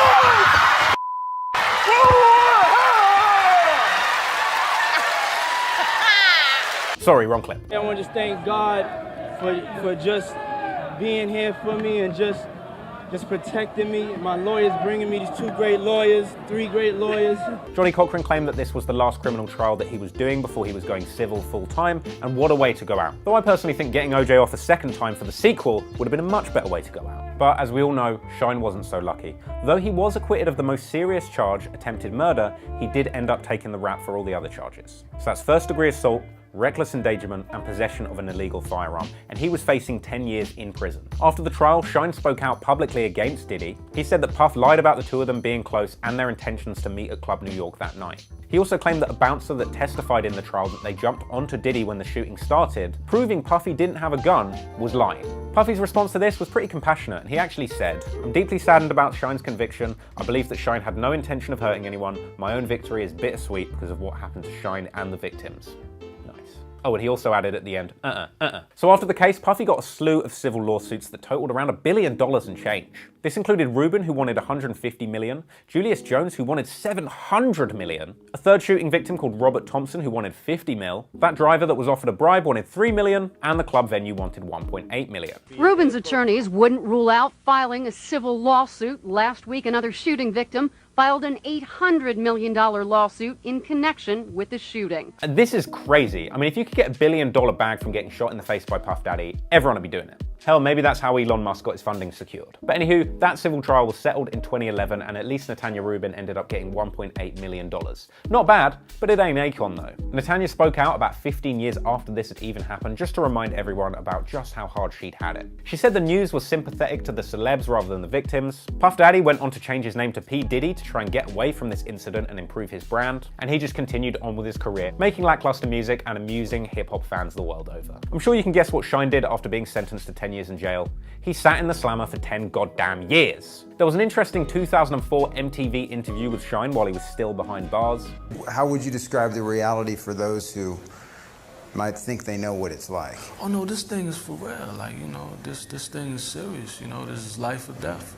You dying here. Mm-hmm. You could die in here. being here is like being dead. Because you got people that ain't going home ever. And this is pretty interesting to return to today, because you still really get that impression that he felt like he was betrayed by Diddy. The dude told on me, you feel me? He sent witnesses to trial to testify against me and all that. I was facing 25 years, so. Anything to help you in a situation? Absolutely not. He said on numerous occasions that if it wasn't for him shooting that night, Diddy and J-Lo wouldn't be alive today. But it's also clear that Shine's hardline no-snitching mentality probably worked to his detriment because of the fact that he basically refused to say who shot him first that night, and never actually told the court up front who the hell he was defending himself against. I had to pull my gun out. I didn't pull it out and wave it around and say, you know, somebody want a piece of me. If you could have helped yourself out by identifying someone else or providing other information when you were in the stand, why you wouldn't do that? Because I wasn't built like that. You know, there's certain rules that, you know, that you abide by. And this is the way I was brought up, that you don't, you know, sacrifice anybody in order to spare yourself. I personally find it pretty fascinating that a rapper wouldn't even try and address to the court, in order to get their freedom, who it was that was trying to kill them that night. I mean, when you look at what goes on these days with like 6ix9ine and the deal that he got to get an early release, it just boggles my mind, but I guess I'm not a street cat. But Shine goes on to say that he actually managed to negotiate back the rights to his recordings from Bad Boy Records and eventually went on to release a 2004 album called Godfather Buried Alive. This dropped in August 2004 after Shine managed to secure a new deal with Def Jam. He released that album from jail, it had a Kanye West beat on it and even a track that he'd recorded over the phone from prison. Godfather Buried Alive hit #3 on Billboard, which actually put Shine alongside Tupac as the only rappers to ever release a top 10 album from the slammer. That's not bad because usually the only hot bars getting dropped in jail are made of soap. But that wasn't the end of Young Shine, and a lot of people that have really been into hip hop from day one will remember around 2009 the huge media hype in the hip hop news around his release. But unfortunately, it wasn't all good times for Shine. As a non-US citizen that was never naturalized, he was immediately deported from the country back to his native Belize. And since Biggie Small is dead, he didn't even have anyone to smoke trees with. A year later, he signed another ill-fated 7-figure deal with Def Jam Records. But as soon as he started releasing music, he was universally panned for his incredibly deep, raspy voice that sounded like he'd just been sitting there for the last 10 years, chain-smoking cigarettes. Little busted name game on rhyme like Poe, cause I rhyme like Go. I rhyme like I be climbing out that rose. Oh, it's terrible, terrible. At this point, Shine began to fade out of relevancy, and the only accolade that he achieved from this point on was scoring #23 on Complex Magazine's worst fall-offs in hip-hop history. But Shine didn't just sit around doing nothing. He famously had a little guest spot on Lil Wayne's The Cart 4, and also went on to try and get attention by dissing some of your favorite actually good rappers. He went at The Game, Rick Ross, and even Kendrick Lamar, who he famously called trash after releasing his critically acclaimed album, Good Kid, Mad City. But to this day, he's still in Belize, and it looks like he's kind of trying to follow in the footsteps of his father, making some moves in politics and even opening a school in 2018. Good for him. I'll be honest with you, I've ripped Shine a lot in this video, but I do genuinely find his strength and ability to move past this incident and cope with his suffering pretty commendable and kind of inspirational. And now for the final loose end of this entire story is Matthew Scar Allen. What became of that street kid? Well, he was ironically shot in the head and killed outside Footprints nightclub in New York. Foxy Brown tells us the man killed in a deadly double shooting in East Flatbush is a friend of hers. Police are searching for the two men who shot Matthew Allen once in the head yesterday afternoon. He died at the hospital. So there you have it, the true story about how Shine, Diddy, and J-Lo got into it and got off. In summary, I don't think anybody came out of this situation looking good. I mean, Diddy was with J-Lo, one of the baddest chicks in the world, and ended up getting her.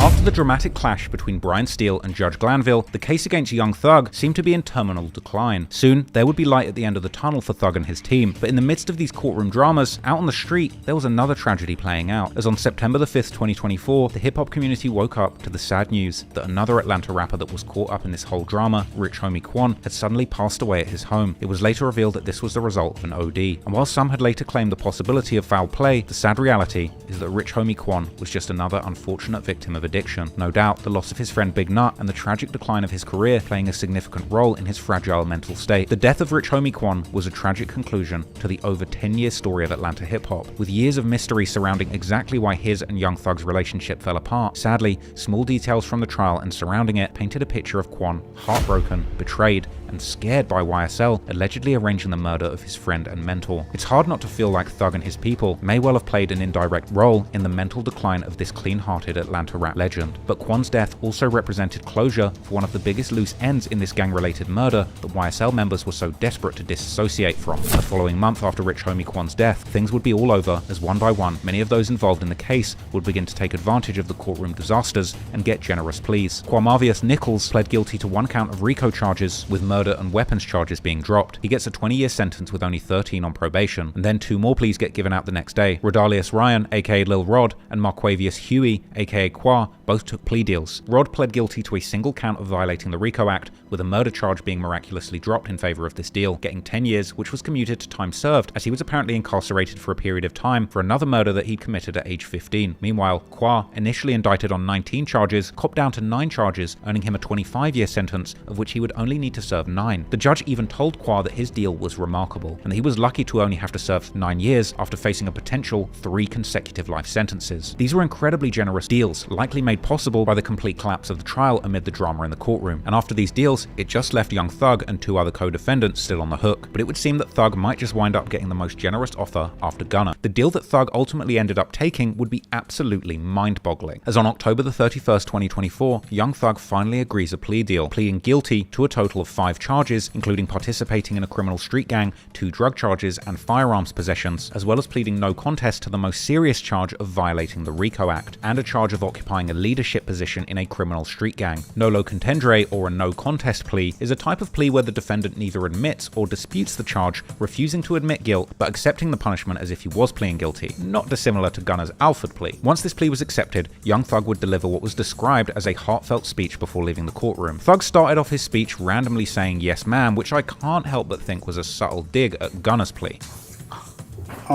Yes ma'am. As the speech started, my jaw hit the floor, as Thug would make a bold and arrogant speech that seemed to skirt responsibility for what happened completely despite taking a plea. Thug would take full responsibility for his crimes and apologize to his own family for taking up so much of their time at trial. I take full responsibility for, my crimes or my charges. I want to say sorry to my family, my mom. My mom got 11 kids. I can't say all their names, my managers, my kids that's not here. Really everybody that got something to do with this situation, I want to say sorry for just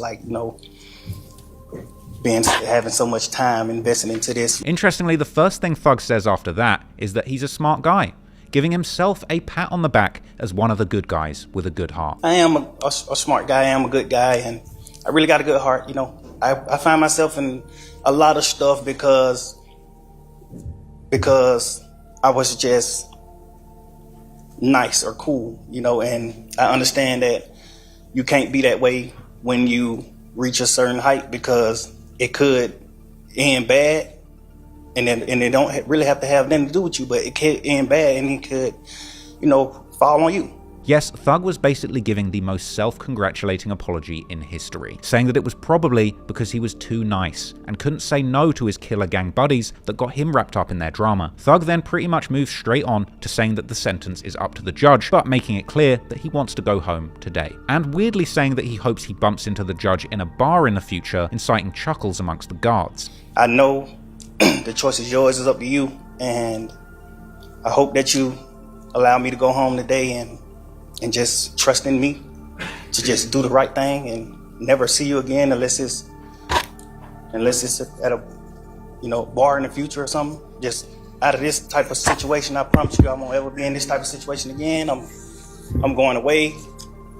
I've learned from my mistakes. Thug said that he came from nothing and didn't take full advantage of his opportunities. Come from nothing, and I've made something and I didn't take full advantage of it. I'm sorry. Thug would then kiss some ass, saying to the new judge that they were the best thing that's ever happened to him, and saying that this new judge finally made everything fair. Through these last 2.5 years of my life, you are really, truly, honestly, the best thing that has happened to me, because you made everything fair for me and everybody involved.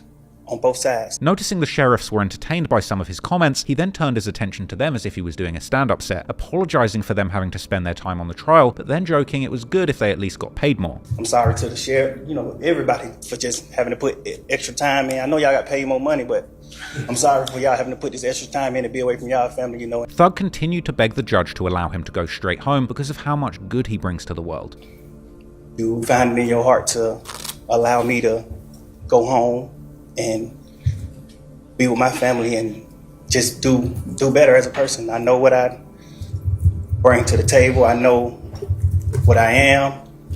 I know the heights I've reached. I know the impact I got on people, period, in the community, all people.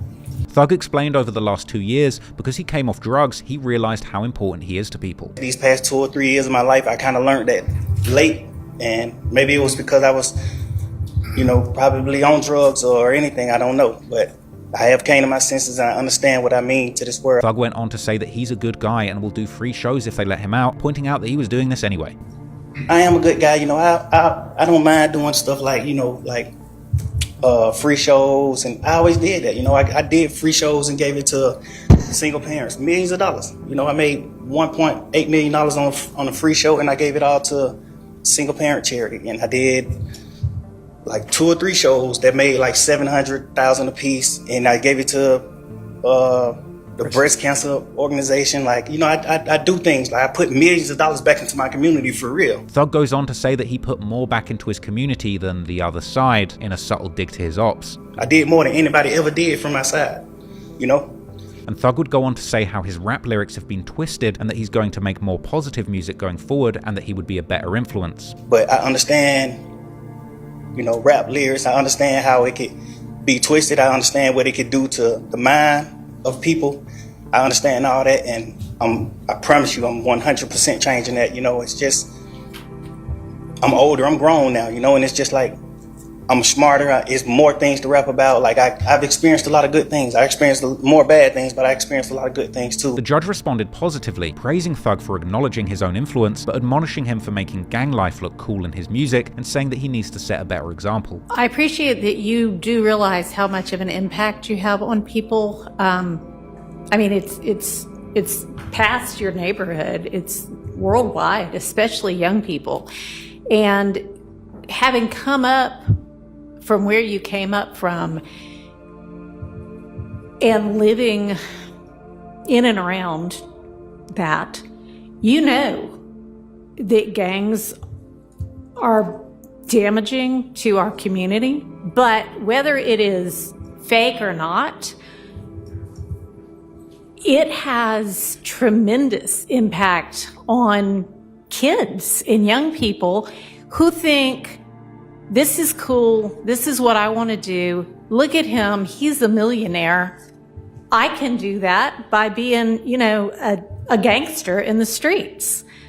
You need to try to use your influence to let kids know that that is not the way to go. In the end, the judge claimed to have taken suggestions from both sides and set Thug a sentence of 40 years, but only 5 years to serve, which itself would be commuted to time served for Thug having spent half of it the last 2.5 years behind bars, and saying that the remaining 15 years will be served on probation, which if he completed successfully would commute the remainder of his 40-year sentence. I am going to impose a sentence, and I've taken a little bit of the suggested special conditions from the defense and a little bit of the special conditions suggested by the prosecution to count 61, also backloaded. So essentially, the total sentence is 40 years to serve the first 5 years in prison, but commuted to the time that you have already served, followed by 15 years on probation, followed then by the backloaded 20 years, which can be served in custody and will be served in custody if you are not successful on your probation. If you are successful in completing your 15 years probation, that will be commuted to time served. And this wouldn't be all. There would be strict conditions on Thug's probation that banned him from Atlanta and required him to make anti-gun and anti-gang presentations to kids, as well as doing 100 hours a year of community service. All right, special conditions of your probation. After 48 hours from your release, you are to stay away from the metro Atlanta area, and that's defined by the U.S. Census Bureau. It may change, but you can look that up anytime to figure out what that is, for the first 10 years of your probation. During each year of your probation, I'm going to require that you come to the metro Atlanta area and make a live anti-gang and anti-gun violence presentation 4 times a year, each year of your probation, at a grade school, a middle school, a boys or girls club, anything like that, that type of group. And if you want to, that presentation can include a benefit concert, and these presentations may count towards your required community service hours, which I'm going to impose, that during each year of your probation, you perform 100 hours of community service. Thug would also be banned from having contact with gang members, rapping about gangs, tweeting about gangs, or even making gang signs. And this is required by the fact that there's a gang conviction. You shall not knowingly have contact of any kind or character with any other member or associate of any criminal street gang, include anybody who is named in this indictment, except as absolutely necessary to conduct the lawful business of your musical career. You are in no way to promote any criminal street gang or any criminal street gang activity, including on any social media platform. You are not to utilize any hand signs, terminology, or language that promotes any criminal street gang. You are not to participate in any criminal street gang activity. After handing down this incredibly generous sentence that effectively allowed Thug to officially claim responsibility for leading the gang that killed Donovan Big Nut Thomas, he'd walk out the courtroom a free man. The prosecution would actually make a request to the judge for the family of Donovan Thomas to make a statement to the court, a request which was duly denied by the judge, who barely pretended to care. In fact, she even defended Thug, saying how he'd already expressed his sorrow to the family, something he did not actually ever do in that slick speech of his, where if you listen carefully, he only apologized to his own family. Wanted me to urge the court, due to the fact that the Thomases have been negatively affected incredibly traumatically by what has been discussed by both parties here today, to make a brief statement as she believes that they fall within the exception or within the bounds of Marcy's law. If the court would allow, I understand the court made a ruling earlier as it relates to that. But she wants to get the record as well as the court reconsider. All right. Thank you. And I appreciate, well, I cannot even begin to understand what they must, anybody must be going through when they lose a family member to violence or criminal violence. Mr. Williams himself has expressed his own sorrow to the family. I, again, am going to stand by my belief that the appropriate time to hear a victim impact statement from them is at the close of the trial that contains the murder count with regard to their family member. Before leaving the courtroom, the judge warned Thug that if he violates his probation, he would be right back in front of her, prompting another yes ma'am Gunner style. Good luck to you. And I'm going to have there better be no violations, but if there are any, you're coming back to see me. Yeah. All right. And just like that, it was over. Thug was discreetly driven away from the courtroom to an undisclosed location, seemingly by Brian Steele himself. Somewhere in the mix, Brian Steele met with reporters doing a victory lap speech outside of the courtroom after his client was freed, saying that he felt Thug would have been found not guilty, but he didn't want to spend 3 more months in jail, and calling the prosecutors liars. Well, this was excruciating because hopefully, in our collective opinion, Jeffrey would have been found not guilty of everything. So this is very painful. But that's another 3 months or so in custody. And he wants to go home to his family. We've spent a year trying a case where the prosecutors have put on lies, knowing lies, hiding evidence. Is insane in 2024 in the United States of America. Steele thanked Thug and called him a great person. I especially want to thank Jeffrey for letting me represent him. I think he's a wonderful person who does wonderful things and will continue to do things even greater. And Steele said that he didn't want Thug to take a deal, but also praising the new judge and expressing gratitude for the leniency that Thug was shown. I didn't want to give up the jury trial, but that was a decision made, and once that decision was made, we were just thankful that there are people like the Honorable Judge Whitaker who understands what a trial is like and what it should be like. And I cannot thank the Honorable Court for being here and coming in. She is not our first judge, but she's the first time we received justice. Interestingly, Brian Steele would complain more about not getting to go through with the trial, saying that this plea is not the same as a not guilty verdict, and that's what they should have got. He knows my feelings, which I'm not going to reveal for attorney-client privilege, but this is not the same as a not guilty verdict. That should have been rang.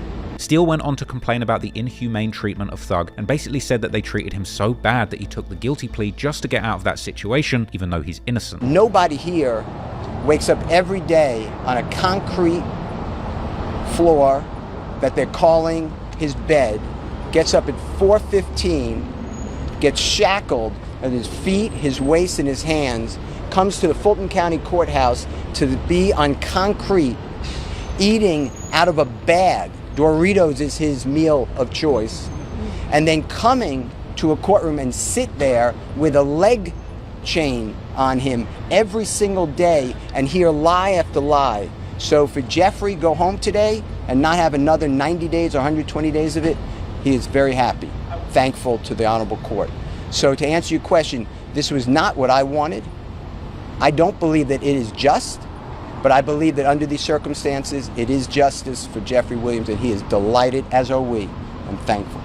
I think it is wrong, and it needs to be fixed, that an innocent man is arrested on May 9th of 2022, is denied bond, and has to plead guilty and nolo to get freedom after 2.5 years in custody. Justice would have been served on May 8th of 2022 if the grand jury no-billed his indictment. That would have been just. And it's wrong to be under investigation. He's been under investigation for 15 years. 15 years by task force of federal government and local government. Think about that. Steele would then say what Thug failed to say in the courtroom, that he feels bad for the loss of life, but that it's wrong for people to try to take his music or social media postings as confessions, which I think they were. Jeffrey Williams is being truthful. That is his heartfelt feelings. He feels so bad for the loss of life, and he feels bad that people are taking his music or his social postings and making it into violence. That is all promotion. That is not a symbol of go hurt somebody. Ultimately, Brian Steele did his best to save Thug, and as a result, Brian Steele was deified as a legend amongst Young Thug's fan base. He's clearly a world-class lawyer. Perhaps not the most ethical one, but undeniably a bulletproof defender. Meanwhile, the office of Fani Willis released a statement on the plea off the back of this defeat. A muted claim of victory that claimed to have held YSL gang members to account. The statement would read, "The convictions in this case represent accountability for admitted members of YSL, a violent street gang. Mr. Williams plead guilty to all of the charges against him and allow the judge to determine his sentence. Every criminal defendant in every case has the right to make that decision at any time. This indictment includes 28 defendants, with 14 having charges remaining to be resolved, including murder, criminal street activity, racketeering, and other crimes. We are still in the middle of the process of reaching verdicts on those charges, and will continue to work to bring justice in those cases." And Fani Willis was right. There were still other defendants facing their cases in connection to YSL's activity. And considering how Brian Steele said that he wished he completed the jury trial and got a not guilty verdict, others would test their luck and strike gold. Yak Gotti and Shannon Stillwell are denied pleas for charges of murdering Big Nut and are forced to press on with their trials in front of a jury. But ultimately, in another shock outcome, in the end, both of them were found not guilty for that murder in another dramatic courtroom moment. Thug fans would be overjoyed at the release of their favorite gangster rapper, but we mustn't forget the real victims here: Donovan Big Nut Thomas and his family. In a heartbreaking video, Big Nut's tearful mother would visit her son's grave after the verdict, expressing frustration with the legal system and telling followers that they know what really happened. And do this for my baby. And come see him. Let him know it's okay. We're gonna be alright as a family. Because they might not been found guilty in the eyes of the law. And those fake jurors they had up there. But guess what? We got this. Because we know the truth. We know what happened. And I just had to come see my baby to let him know that we got this. Being just as I was in the end. And it's always gonna be lonely enough forever. I'm just mad as hell. And I ain't gonna say I'm mad at the state because them people did what they can do. And just those bouncers got out there and lied and played, and I was paid off, even to the jurors, the deputies. They were all full of bull down there. But right now I'm just mad. I'm upset.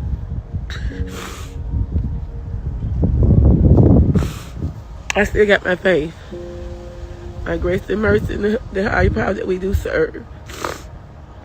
And I just had to come to let my baby know that Mama was there. Your daddy was there. And we got there, of course, it was the unthinkable was heard, you know, not guilty. But though they know they're guilty. I just had to come see him and let him know it's gonna be okay. And I'm gonna keep smiling, I'm gonna keep crying, I'm gonna keep laughing. And I just want y'all to keep screaming his name. Long live nothing forever. Let them know they haven't done anything.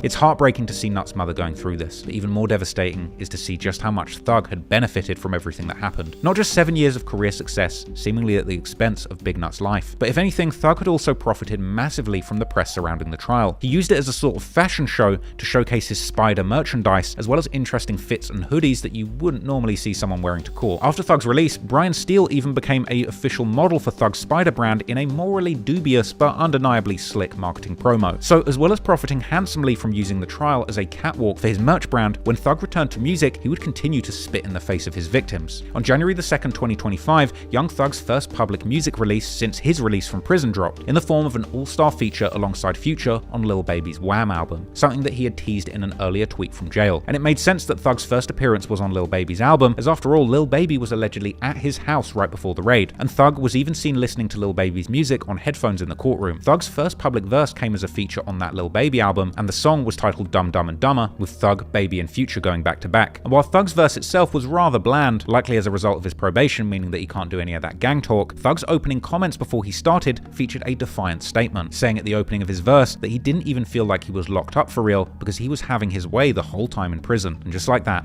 Thug was back at it as if he never left, completely downplaying what he had gone through like it was absolutely nothing. I mean, if you were having your way the whole time in prison, why'd you take that plea? At the end of the day, this all just seems like a huge miscarriage of justice in so many ways. It seems like there was never any true justice or accountability for the murder of Big Nut. Person after person seemingly was allowed to slither out of any accountability for this crime, partly due to the prosecution and judge's poor form, as well as seemingly genius plays by Thug's lawyer Brian Steele. And I just can't help think that YSL Woody was seemingly the chess piece that led to the entire case falling apart. The generous interpretation is that Woody was ultimately just a useful idiot, trying to protect himself from consequences, with the prosecution not realizing what a slippery and erratic character they were really dealing with. But the more nefarious angle, which is simply my opinion alone, is that it's not unthinkable that there was perhaps some kind of behind-the-scenes collusion between parties to place a Trojan horse snitch in with the prosecution, with the whole case relying on this one domino that, when pulled, caused everything to collapse. Now, there's no evidence to support that, that's just my opinion, but to me this case massively echoes King Von's murder case, where Von's co-defendant Big Mike, in the trial for the 2014 murder of Malcolm Stuckey, told prosecutors that he would be snitching on Von right up until the last minute, before shocking the entire courtroom, refusing to implicate Von and allowing him to walk free with no consequences. Perhaps that's an overestimation of things, but honestly, considering how things were looking for Thug at the start and how everything ultimately turned around when Woody got involved, things just seem incredibly strange. In the end, Fannie Willis gave an enormous gift to Young Thug. In an era of drill music where the killer rappers are the ones who garner the most attention, Young Thug has now essentially gotten away with murder. Not only did he manage to get out, losing just 2.5 years of his freedom compared to a potential life sentence, but taking the guilty and no contest pleas on these serious charges and getting out of jail immediately after means that he's totally in the clear. And even more interestingly, meaning that all of those violent lyrics that he rapped over the years about being a shot caller for his murderous YSL gang can't really be doubted. Even in his first video after getting out with T.I., a boastful Young Thug would say with pride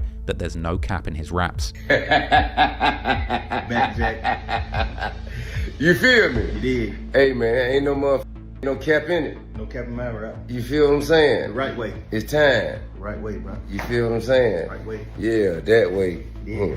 And go tell that. From this clip, it seems that Young Thug really wants the world to know that he really did the things he rapped about and essentially got away with it. And honestly, Who am I to deny that? So congratulations to Young Thug, welcome home, and now begins a 40-year challenge to see if he can stay out of trouble while on probation. I certainly wish him the best of luck, but after him and Brian Steele mop the floor with the case in the courtroom, there's no doubt that an army of cops, lawyers, and judges in Atlanta will all be crawling, looking for any excuse to send Big Slime back to prison, this time for good. But basically, okay, there's been years of trials, tribulations, and allegations against Boosie, and it goes all the way back decades, okay, back to 2010, back when he was indicted on murder charges in the whole situation in the Terry Boyd murder case, okay. Basically, the family would break down on their YouTube channel. Now, Terry had a fierce reputation, some of this story here, and basically this is just like just a mad story, okay. Terry Boyd basically was a known factor, okay, a very feared factor in Baton Rouge. He allegedly had issues with Boosie, tied to some relationship with Boyd's sister, and things ended up going left, and the man unfortunately lost his life. But things were much more serious than just this one murder trial. Seems he had Boosie's name in his mouth when he was incarcerated, and it got back to Boosie before he got out. Looking back, it could have been because Boosie was having relations with his friend and his sister. But during this time, Boosie had a young foot soldier named Marlo Mike who would do any and everything he asked. Now, it was rumored that Lil Boosie had a tip. He actually got a letter from Lee Lucas, who happens to be the father of the famous personality, Jalea. Now, Lee Lucas was allegedly locked up with Terry Boyd. They have rumored to have had a conversation that Terry wanted to get at Boosie soon as he got out. And as we mentioned, Terry Boyd had a crazy reputation on him as well. He allegedly beat 5 bodies. So Lil Boosie, he definitely didn't take that lightly. And according to a statement by Lil Marlo that was also taken back, at just 15 years old, Boosie gave him the hit to do the job. According to court documents, Boosie allegedly put $2,800 on Terry Boyd's head that was allegedly collected by Lil Marlo at just 15 years old and another gentleman who lost his life. But on October 21st, so we're talking about very, very low rate hits, right? Less than $3,000, 15-year-olds are taking the hits. So Boosie I'm going to say allegedly. Boosie allegedly, all right. I mean, what did we hear in the dirt trial? He had him. You better have 3 ski masks on. I got him hunting you up. All right. Boosie allegedly was having him hunting you up in the streets. Okay. Now, following the arrest, okay, the authorities eventually worked out this sort of murder for hire situation was going on. They ended up claiming that Boosie was connected to 6 murders total, but he was only tied and charged formally with Terry Boyd's murder. I'm not going to lie, very similar to the Dirk situation, all right? They're trying to put this Stephon Mack murder situation kind of on Dirk, but not putting the charges on him. I connected Dirk to 6 murders, in my opinion, okay? His name, in my opinion, has been connected to 6 murders that I've known, but the feds could only get him on 1. It's actually very similar, right? And basically, you know, they were basically painting Boosie as like the real boogeyman of Baton Rouge before Youngboy was even out here, you know? We talk about murders, they're involved. District Attorney Hiller Moore says it's quite possible Lil Boosie is connected to a string of murders. Police recently arrested 9 men for the deaths of 6 others. Police say Boosie is part of this web. One other name stands out. 17-year-old Michael Loudon is the only one charged with each murder. You always have a head guy, and you find these little youngsters that you can roll by and give a couple of dollars to, and then, oh, I got the job. He says Boosie even alluded to this in his song. So Boosie was allegedly had him hunting him up in the streets, all right? I mean, I'm pretty sure Swamp Stories did a video calling him rap's original serial killer, something like that, okay? I've not dug into the Boosie story as deeply as some other people, but I gotta say, man, it is pretty crazy, okay? But he ended up beating the case. He was acquitted of his murder charges, all right? I do wonder whether Lil Durk will end up in the same situation. I personally think it's unlikely, and I feel like prosecutors maybe have a lot more, you know, resources and social media. I don't know if you're getting away with having 6 people knocked off in the social media era. But anyway, okay, he ended up beating these charges. He was acquitted of the murder case, right? And no doubt he had the prosecutors fuming. It is the verdict heard round the world. Boosie is cleared in the murder of Terry Boyd. It took jurors only an hour to come to their decision. Tiana Williams is live near District Court where the verdict was welcomed with cheers by some outside there. Tiana? That's right, Donna. While in the courtroom when that not guilty verdict was read, you could see Torrance Hatch put his fist up in the air, and the judge said, son, if that was me, I would have mine up there as well, too. The defense lawyers in this case told the jurors shortly before they made that decision, this case is not about Boosie, but who's being tried first. It's not the man that is being charged with the 6 murders in this case. So look, he beat it up, man. He beat it up like fight night, all right? He absolutely whooped him. He whooped the prosecution, all right? And unfortunately, even though Boosie got off, Boosie slid, but the hitman Marlo Mike, he ended up getting sentenced to life without parole, man. He went down in a ball of flames, okay? This is the article. Basically, it says that Louding was sentenced to life in prison without parole. A judge sentenced Michael Marlo Mike Louding to life in prison without parole today for the murder of Terry Boyd in 2009. Judge Trudy White called Louding a cold-blooded hitman and said that he'd been infected by Torrance Hatch, the rapper known as Lil Boosie, and sent out on a murder mission. Louding still faces charges in 5 other murders. Investigators say when he was arrested in 2010, Louding confessed that Hatch paid him to carry out the killings. Prosecutors said Louding changed his story on the stand during Boosie's murder trial, and the rapper was later found not guilty. Okay, he kind of low-key went Lil Woody on him, man. All right, and Boosie ended up beating it. Okay, maybe that was exactly how things were supposed to play out. Now, Boosie would later open up to DJ Vlad about Marlo Mike's infamous tattoo that read, "Yo, Boosie, who's next?" They trying to say that he basically got a tattoo that's like, was a reference to the hits that they were doing. He literally, "Yo, Boosie, who's next on the list? Who else we're going to kill?" Marlo Mike was sentenced to life without parole, right? Yeah. Did they talk about the tattoo? Yeah. In court? So apparently Mike has a tattoo that says, "Yo, Boosie, who next?" Yeah. And they used that in the courtroom? Yeah. You think that was a big part of him getting convicted, or? Nah. Low, he got convicted on his statements. You know, I feel like he got convicted on his statements telling about the crime or whatever. Oh, he made statements? Yeah. Okay. Yeah, he made statements on probably multiple stuff. And I think his statements was too pinpoint on, believable to the jury, So, him backtracking on certain things that he said basically screwed him up in court, right? That tattoo, all of this stuff. Just because he had a tattoo saying, "Yo, Boosie, who's next?" That didn't prove the murder. And basically, it was looking like, Marlo Mike, you looking like you murdering people, Boosie. We can't prove beyond a reasonable doubt that you had something to do with it. Now, I would say, no doubt, the prosecutors from Baton Rouge and beyond were fuming that they didn't get the man they wanted in this case.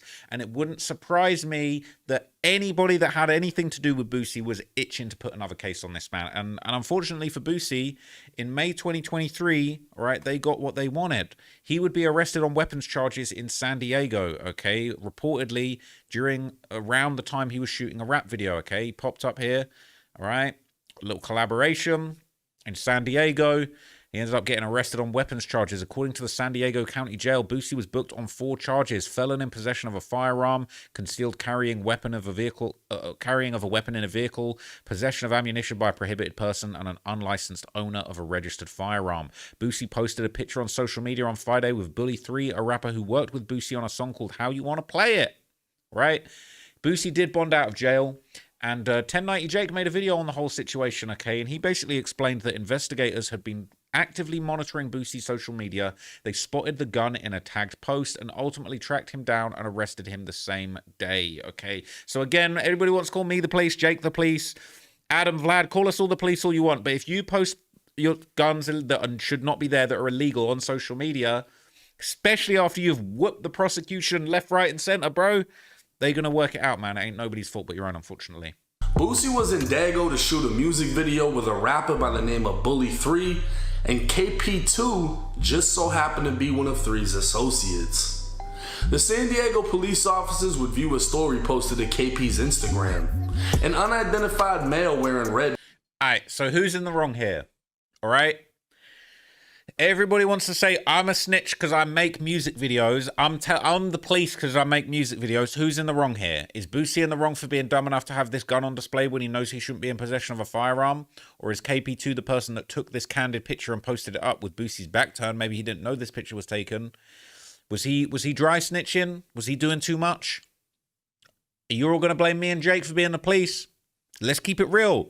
Who got Boosie jammed up in this situation? But before we take a look at what's been happening with THF more recently, let's first have a look at the life of perhaps the most best-known THF member of all time, THF Zoo, whose career in both the streets and the rap scene spanned well over a decade, during which Zoo would both taste the fame and fortune while touring the country with Lil Durk, while also ending up beating a murder charge that dated all the way back to 2009, and if online rumors are true, that might not be the only murder that Zoo was connected with. Devontae Collier, better known as THF Zoo, or Bebe, El Zoo, experienced a childhood defined by the harsh socio-economic conditions of Chicago's former Cabrini Green housing projects. I was born and raised in Cabrini Green, man. Right. That's the near north side of Chicago, you know what I'm saying? My mother stayed in the projects. My grandmother, she stayed on Mohawk and Black Hawk. A public housing complex constructed in the 1940s to accommodate war industry workers and veterans quickly deteriorated due to municipal disinvestment, poor maintenance, and systemic neglect. The area that they built Cabrini Green in had a long history of poverty and violence. It was formerly called Little Hell, named after burning factory smokestacks and crime that plagued its residents. It was Chicago's first slum, the birth of both the Chicago Irish and Chicago Italian mafias, during a time when gang members conducted broad daylight shootings with little repercussion. By the 1950s, the Chicago Housing Authority put in place Chicago housing projects all around the city, one of those being Cabrini Green. By the late 20th century, it had become synonymous with poverty, gang violence, and urban blight, earning a reputation as one of Chicago's most dangerous neighborhoods.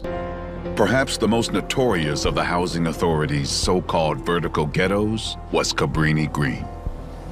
In just the first 3 months of 1981, Cabrini saw nearly 50 shootings. My children have to go to school, and I will say I am afraid over here. The cops, of course, they didn't really care. You know, these are black kids killing black kids, you know? One less black kid. In 1981, Mayor Jane Byrne moved into these projects for a total of 3 weeks to prove to the city that with constant police present, crime and gangs would go away. She was coming home one Saturday, and she said to the driver, "Take me through Cabrini." So as they were driving through, there was a paddy wagon, and they were putting a girl into it. She said, "Pull over and find out what that's all about." So they came back to the car, and they said the girl had been gang raped. She was 12. So Janie said, "Well, I'm moving in." Her point was indeed proven, as during her 3 weeks, many of the gangs fled the area, but as soon as she left, it returned to the same conditions. During the mayor's time at Cabrini, elevators were fixed, trash pickup resumed, and violent crime subsided, even if just for a few weeks. To give you an idea of the conditions, Cabrini Green was where they shot large parts of the terrifying 1992 horror film Candyman, and various gang tags would be visible throughout said movie, including the Mickey Cobras, the gang that Big Zoo became part of. Everybody probably think Zoo BD because he's Durk and them. No, Zoo is an MC from right around this area, from the Greens. As the city began demolishing its projects like Cabrini Green in the early 2000s as part of a broader urban renewal initiative, many of its residents moved down south. I got a name out there too, like, you know what I'm saying? I got a chance to get in the field, but I was just doing bad. He was a little baby kid, you feel me? I came southbound when I was like mid-teens. My OG always been out south, so I've been knowing all my brothers that's from out south since I was a puppy, you feel me? This move proved pivotal, as Zoo ended up settling on 46th Street with one of his OGs. A situation had happened or whatever when I was a kid, you know what I'm saying? I don't really want too much talk about that on the internet or whatever, but a situation happened. I had moved southbound with my OG. That's why I really jumped out the porch and made my name for myself on the south side on low end, 46th Street, you know what I'm saying? He would become a member of 4-6 Lawn, which turned into 4-6 Terror and 4-6 Hit Squad. The gang then linked up with the Mickey Cobra sets on 44th and Princeton around the late 2000s and eventually created THF, or Trigger Happy Family. Cash Money and No Limit, they had their little rap groups and shit. You know how kids, when they little, they want to be something, you know what I'm saying? Like, we used to hang bad as hell on 46 and Woodlawn, so like, it's a mosque here right there, right now, but we used to hang there 24/7. Like, when we all meet up and come outside, meet me on Woodlawn, you feel me? So we went from 46 to Woodlawn, you know what I'm saying? Then we started hanging on Princeton probably around 2008. Like 2008, they're my brothers too, you know what I'm saying? His involvement in the gang deepened rapidly. By his own admission, he developed a passion for crime during adolescence. I didn't get no whatever was going on around me because it's like I wanted to see like, but I don't know why I had a passion for that as a shorty. Like, all the crimes that was happening around me, like, it was just a normal lifestyle for me because this is, you know, I grew up in poverty, you know what I'm saying? Like, This incident marked the beginning of an extensive criminal record that would see him spend much of his high school years incarcerated. And man, I was plotting for like 2 weeks, man. I robbed a liquor store down there. I think it was on 2nd Street, bro. I was 13 years old. I robbed a liquor store, but I was plotting with my homie. Just took a little time, you feel me? I did 4.5 years as a juvenile, so my whole high school years was over with, you feel me? Despite his criminal pursuits, Bezu explored music as an outlet, beginning his rap career around 2011 with the track White Rocks that also featured THF members Billa and Tonebone. The intro of the song featured Bezu wearing a 4624 Hit Squad shirt, the number being a reference to the Ellis Lakeview Apartments, aka Ellis Tower, one of the gang's strongholds, while Bezu can be seen talking about sending his younger members to go murder someone. Yeah, Ike, you already know what it is, man. It's that time on phone now. What it is. Hey, come open the door, Ike. Yeah. Murder team, man. Have my hood murder something. This is easy, man. It was a song of the times, a trap-influenced drug-dealing track all about selling crack and weed. While it featured no direct disses, it included members wearing shirts repping the set, together with FZCO text on the sleeves aimed at 051 Young Money and their beloved dead member. At this point in time, Bezu was likely taking the reins of the leadership of his set, so his talk about sending younger hitters to handle business might not have been so far from the truth. In fact, he would later become known for mentoring younger members, emphasizing strategic discretion, such as avoiding being posted up on the block after violent incidents. Us being put up off the 6, that's not terrorizing our block, bro. I showed my shorties how to be smarter. We don't hunt and go hang on no blocks. That's why all y'all did. You goof. His affiliation with the THF 46 also intersected with prominent figures like Lil Durk, whom Bezu said allegedly provided with street credibility in the South Side. Yeah, that's what happened. Dirk came to the low end, and that's really how he got popping. Fooling them for 46 or whatever, you know what I'm saying?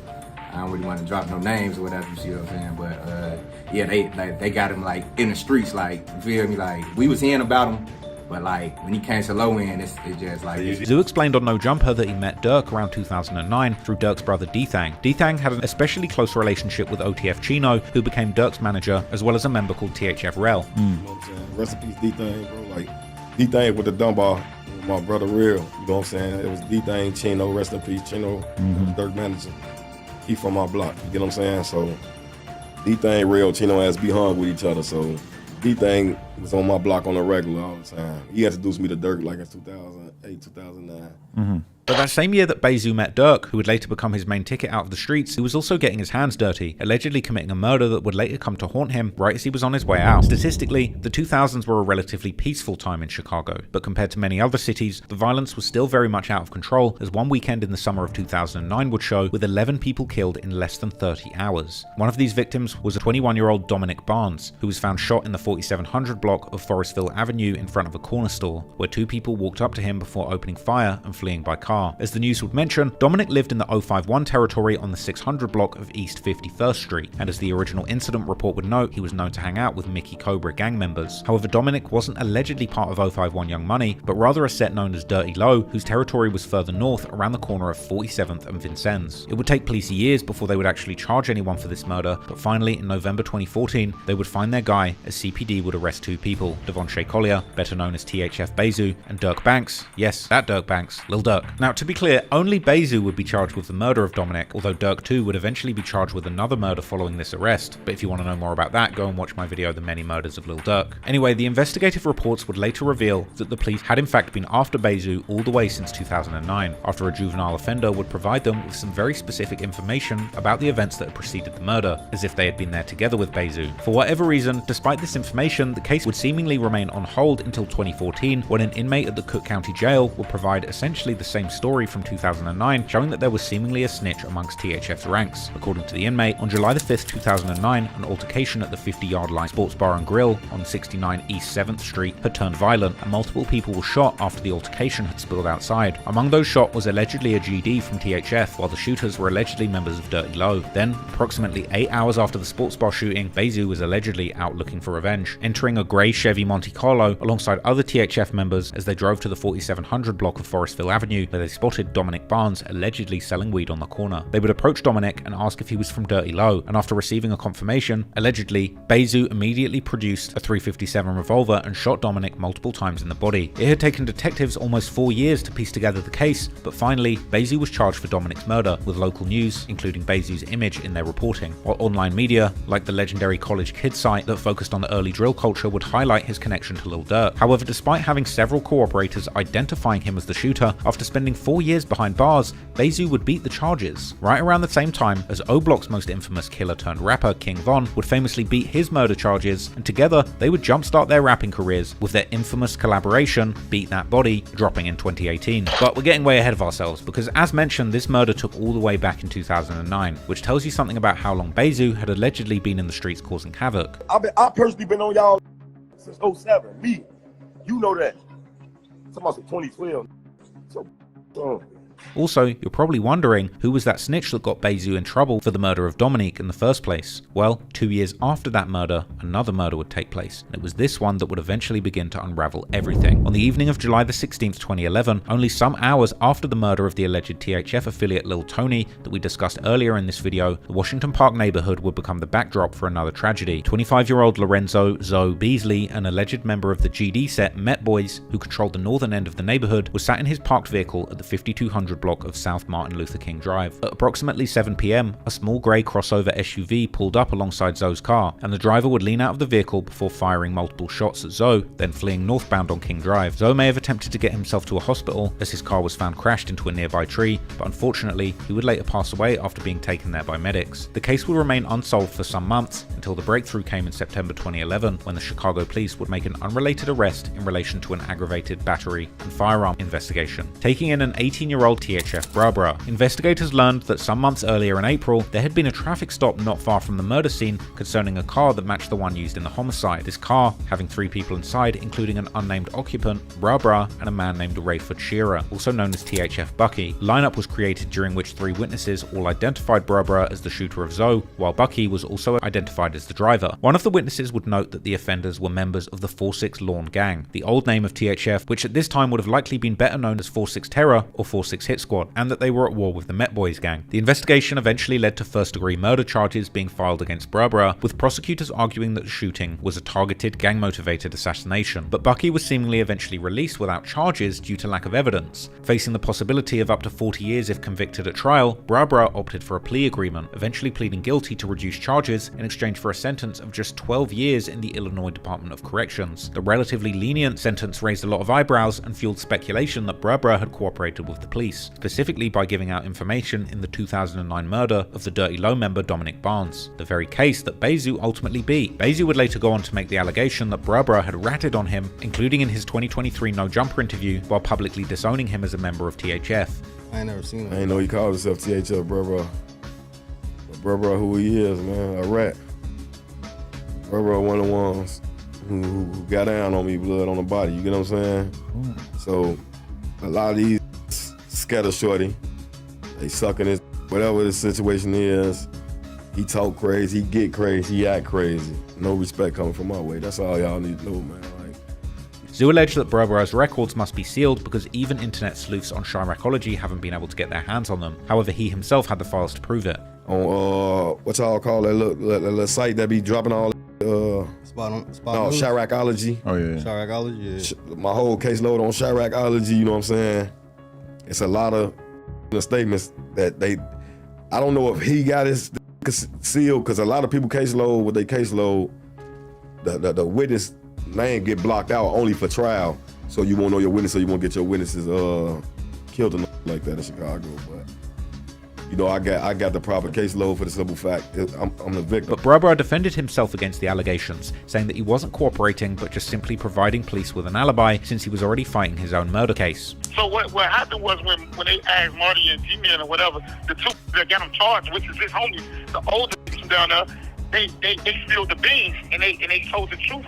And I mean, they was telling more like this, right? Oh, no, bro ain't getting in the car with us. You know, we ain't take bro nowhere. You know what I'm saying? Yeah. So Zoo like, man, you pacing me with this, man, you bogus as hell. Hey, look, give me your homies. They know they gonna tell on you. All they had to do was shut. The alibi was like, who like this how they come, you know, where they took me to when I got in the car with them, you know. I ain't get in the car with neither one of them. I don't know where the they went when they got in the car with each other. You know, it spoke about a gun. I ain't never saw no gun. I ain't never seen no gun. I don't know where they went, you know? However, the available paperwork online appears to provide evidence that the snitching allegations might actually be true. The paper trail started after the 2009 murder of Dominic Barnes, during which detectives were notified about a 16-year-old juvenile in custody who was willing to cooperate with investigators. This individual identified Bezu as the shooter and provided a detailed motive for the killing. Then, more than 5 years later, on June the 14th, 2014, while Brabra was serving his sentence for the murder of Zoe at the Cook County Department of Corrections, detectives visited the facility to speak about the Barnes murder with an inmate described as a 20-year-old African-American male born in '93, details that match Brabra's profile, who would have been 20 at the time, with his 21st birthday approaching 11 days later. Crucially, none of the other suspects, witnesses, or cooperators in the Barnes case shared these specific biographical details. The information provided by this inmate was remarkably detailed and consistent with the statement given by the juvenile in 2009. It included the motive for the shooting, a complete rundown of events, identification of all the members involved, the weapon used, and even claims of Bezu's confession immediately after the crime. Most damningly, in what appears to have been an administrative error by a Freedom of Information agent, one written report within the case paperwork had actually left Brabra's first name unredacted, strongly suggesting that Brabra's cooperation with the law enforcement extended beyond merely providing an alibi. These snitching allegations would cause THF and their allies to distance themselves from Brabra, and he would even get mentioned by a disappointed Lil Durk in an unrelated track with THF Lil Law, rapping about how he was hurt the most by those close to him who had snitched, before specifying Brabra by name. Now, as we know, Bezu would only be arrested for the murder of Dominic in 2014, but as mentioned in an earlier chapter, there are somewhat credible claims that Bezu would also catch another body the year before that in 2013. As we discussed in an earlier section, Amanda Big A Fitch of 051 Young Money was a feared and seasoned shooter. You know, so Big A, she, you know what I'm saying, like, it's a lot of times where Big A, she done pull up, hanging out the windows with choppers, letting that shit ride, having people run for their life. A girl, a female, she like heavy set a little bit, but she has, you know, her was a shooter, she was a killer, all that, bro. A whole girl out here leaving people where she catch them. Her alleged criminal involvement, even including the 2010 murder of Stephen Billups during a robbery, cemented her violent reputation from early on. Big A also allegedly participated in the pivotal 2013 assassination of the rising drill rapper LA Capone from 600, an operation that shocked the city's music scene. The killing prompted immediate and boastful social media taunts from her crew, flaunting their involvement. In retaliation, THF 46, who were very close with 600 at the time, allegedly exacted revenge just over a month later, ambushing and killing Big A at a gas station in November 2013. Her brother, 051 Ario, would later provide a confession that he had allegedly personally heard from her killer whilst in police custody, telling police that he received a call from none other than Bezu himself, who would swear to Ario on the life of his son and dead brother that he had killed Big A by shooting her through the fence at the gas station. A description that matched the events of the killing, including the iron fence that was indeed located at the gas station where Big A lost her life. But despite his alleged confession to her brother, it remains unclear if Bezu was ever formally charged in connection with the shooting death of Big A, or if all the focus of the Chicago police may have been put on the murder of Dominic, Bezu would be charged with the following year. But what we do know is that after Bezu would beat his murder charges, he would get a new major opportunity in life, as he would hop on the Chicago drill scene with two guys who were just about to become the biggest names the genre had ever seen, Lil Durk and King Von. In the world of Chicago drill music, credibility is currency, and by 2014, Lil Durk had risen from the streets of Chicago to the brink of mainstream music success, but his ties to that same world were never far behind. His association with THF Bezu, a respected figure known in street circles as a proven shooter, provided Durk with the undeniable gangland credibility that gained him respect in the drill scene. As noted on Chiracology, where people discussing Durk's street cred would not only point to his numerous gun charges, but also specifically referencing his close ties with well-respected shooters like Bezu. This relationship was a two-way street. Durk provided a platform, and allies like Bezu provided a layer of authentic gang ties and respect that was undeniable in the world of drill music. But as mentioned, in November 2014, this mutually beneficial relationship would end up putting them both behind bars, when Lil Durk's peace at his suburban home in Melrose Park was shattered by police. Law enforcement were not there for Durk though. They were executing a murder warrant for Bezu, but in the process, they discovered two firearms in the residence, which immediately implicated the owner of that home too, something that academics reported on in his War in Chirac series. Now, the police officers said they saw Lil Durk standing there when the door was open, and there was two guns laying on the table, 245s, because just like Max Payne, you ain't fighting the ops if you're not double wielding your straps, right? Now, he said, I got those pipes cause ops always be trying to take my bands. Damn, the goddamn realness. In one swift operation, the mutually beneficial relationship had triggered a disaster. Bezu was taken into custody on a murder charge while Lil Durk was arrested on serious weapons violations. While Durk eventually managed to get his case dismissed due to lack of evidence directly linking him to the guns, for Bezu, the situation was dire as he was facing life in prison, accused of being the triggerman in a gang-related murder. To make matters worse, with Bezu incarcerated, his absence created a power vacuum in THF's hood in Kenwood, and the Wentworth District Commissioner would reveal in July 2015 that 3 recent Kenwood shootings were attributed to both the rapid expansion and leadership squabbles by THF and its members, which the police would continue to call by their old name 4-6 Terror. This also included a spike in recent robberies and shootings by the very same gang, and the district commander identified age to be a main driving line in the role that a member played in the gang, noting that the older members focused on dealing drugs while the younger were much more reckless and responsible for the robberies and shootings. Anyway, the prosecution's case against Zoo was built on witness statements that claimed that Zoo had approached Dominic Barnes, asked about his gang affiliation, then opened fire before fleeing. According to Bezu himself, 5 people got on the stand against him, but it was all hearsay. It was hearsay from the jump anyway, feel me? No eyewitnesses got on stand, but it's 5 people got on stand on me in trial. 5 people, and I still came on, inshallah, you know what I'm saying? So like, he would be behind bars for over 4 years trying to beat his case. While I was in the, you know what I'm saying? And what year was this? When you 2000, I believe that was 14 to 2018. I was in there 4.5 years by my murder route. And then in December 2017, Bezu was suddenly a free man, with a tweet from Durk simply stating "No more free Zoo," welcoming him home. His release came just after King Von also beat his murder charges, which would then inspire both Zoo and King Von to hop in the booth and create their collaborative track Beat That Body in May 2018. 2018 was crazy, and Lil Durk had both of his top shooters back out on the streets besides him. But just like in 2014, this association would eventually put all 3 of them in deep trouble once again. Over the years, Bezu accumulated an extensive rap sheet reflecting the harsh realities of growing up in the streets and the legal problems that come with it. By 2023, at just 33 years old, Zoo had already spent a staggering 12 years of his life incarcerated, a number that he said could be even higher. You know, when we do our research on Zoo, and you know, we see a lot of different mug shots, you know, from a lot of different times in which you got in trouble. You spent 12 years of your 33 years locked up. Maybe more, maybe less, bro. Like, so law enforcement were already very familiar with Bezu due to his lengthy criminal history when they put him behind bars on January the 11th, 2019. However, this arrest was serious. This time, he was implicated in a murder stemming from a home invasion, a charge that carried even graver implications. The victim was Laurel Dobbs, age 28, known in local circles as Puda from the 047 Dreckside faction, considered by some to be an extinct set that the older generation of THF used to beef with in the past. On the afternoon of January the 11th at approximately 3 PM, Dobbs answered a knock at his door in the 4600 block of South Drexel Boulevard, when suddenly 2 armed individuals forced their way inside. During the chaotic struggle, one of the assailants dropped their firearm, prompting the other to open fire, striking Dobbs in the chest and fatally wounding him. Police later recovered 2 weapons at the scene, linking the crime to a planned robbery gone wrong. On the same day, authorities apprehended 3 suspects, including THF Bezu, THF Trebo, who were both regarded as older, established members of THF 46, while the 3rd suspect would surprisingly be a 60-year-old man. Now, it's unclear whether Bezu was robbing houses with his grandpa or uncle or something, but in any case, the charges related to this arrest appear to have gone nowhere. However, for Bezu, his next run in the law would come incredibly shortly after, and this time it wouldn't only threaten his freedom, as he would get caught up in an attempted murder charge that would separate him from King Von and Lil Durk. On February the 5th, 2019, just days after the Super Bowl was held in Atlanta, a shooting occurred outside the Varsity, an iconic landmark and restaurant in Midtown Atlanta. The incident began as an argument between a group of people near the restaurant, which quickly escalated into violence. 23-year-old Alexander Weatherspoon was shot in the leg during the altercation and rushed to Atlanta Medical Center for treatment.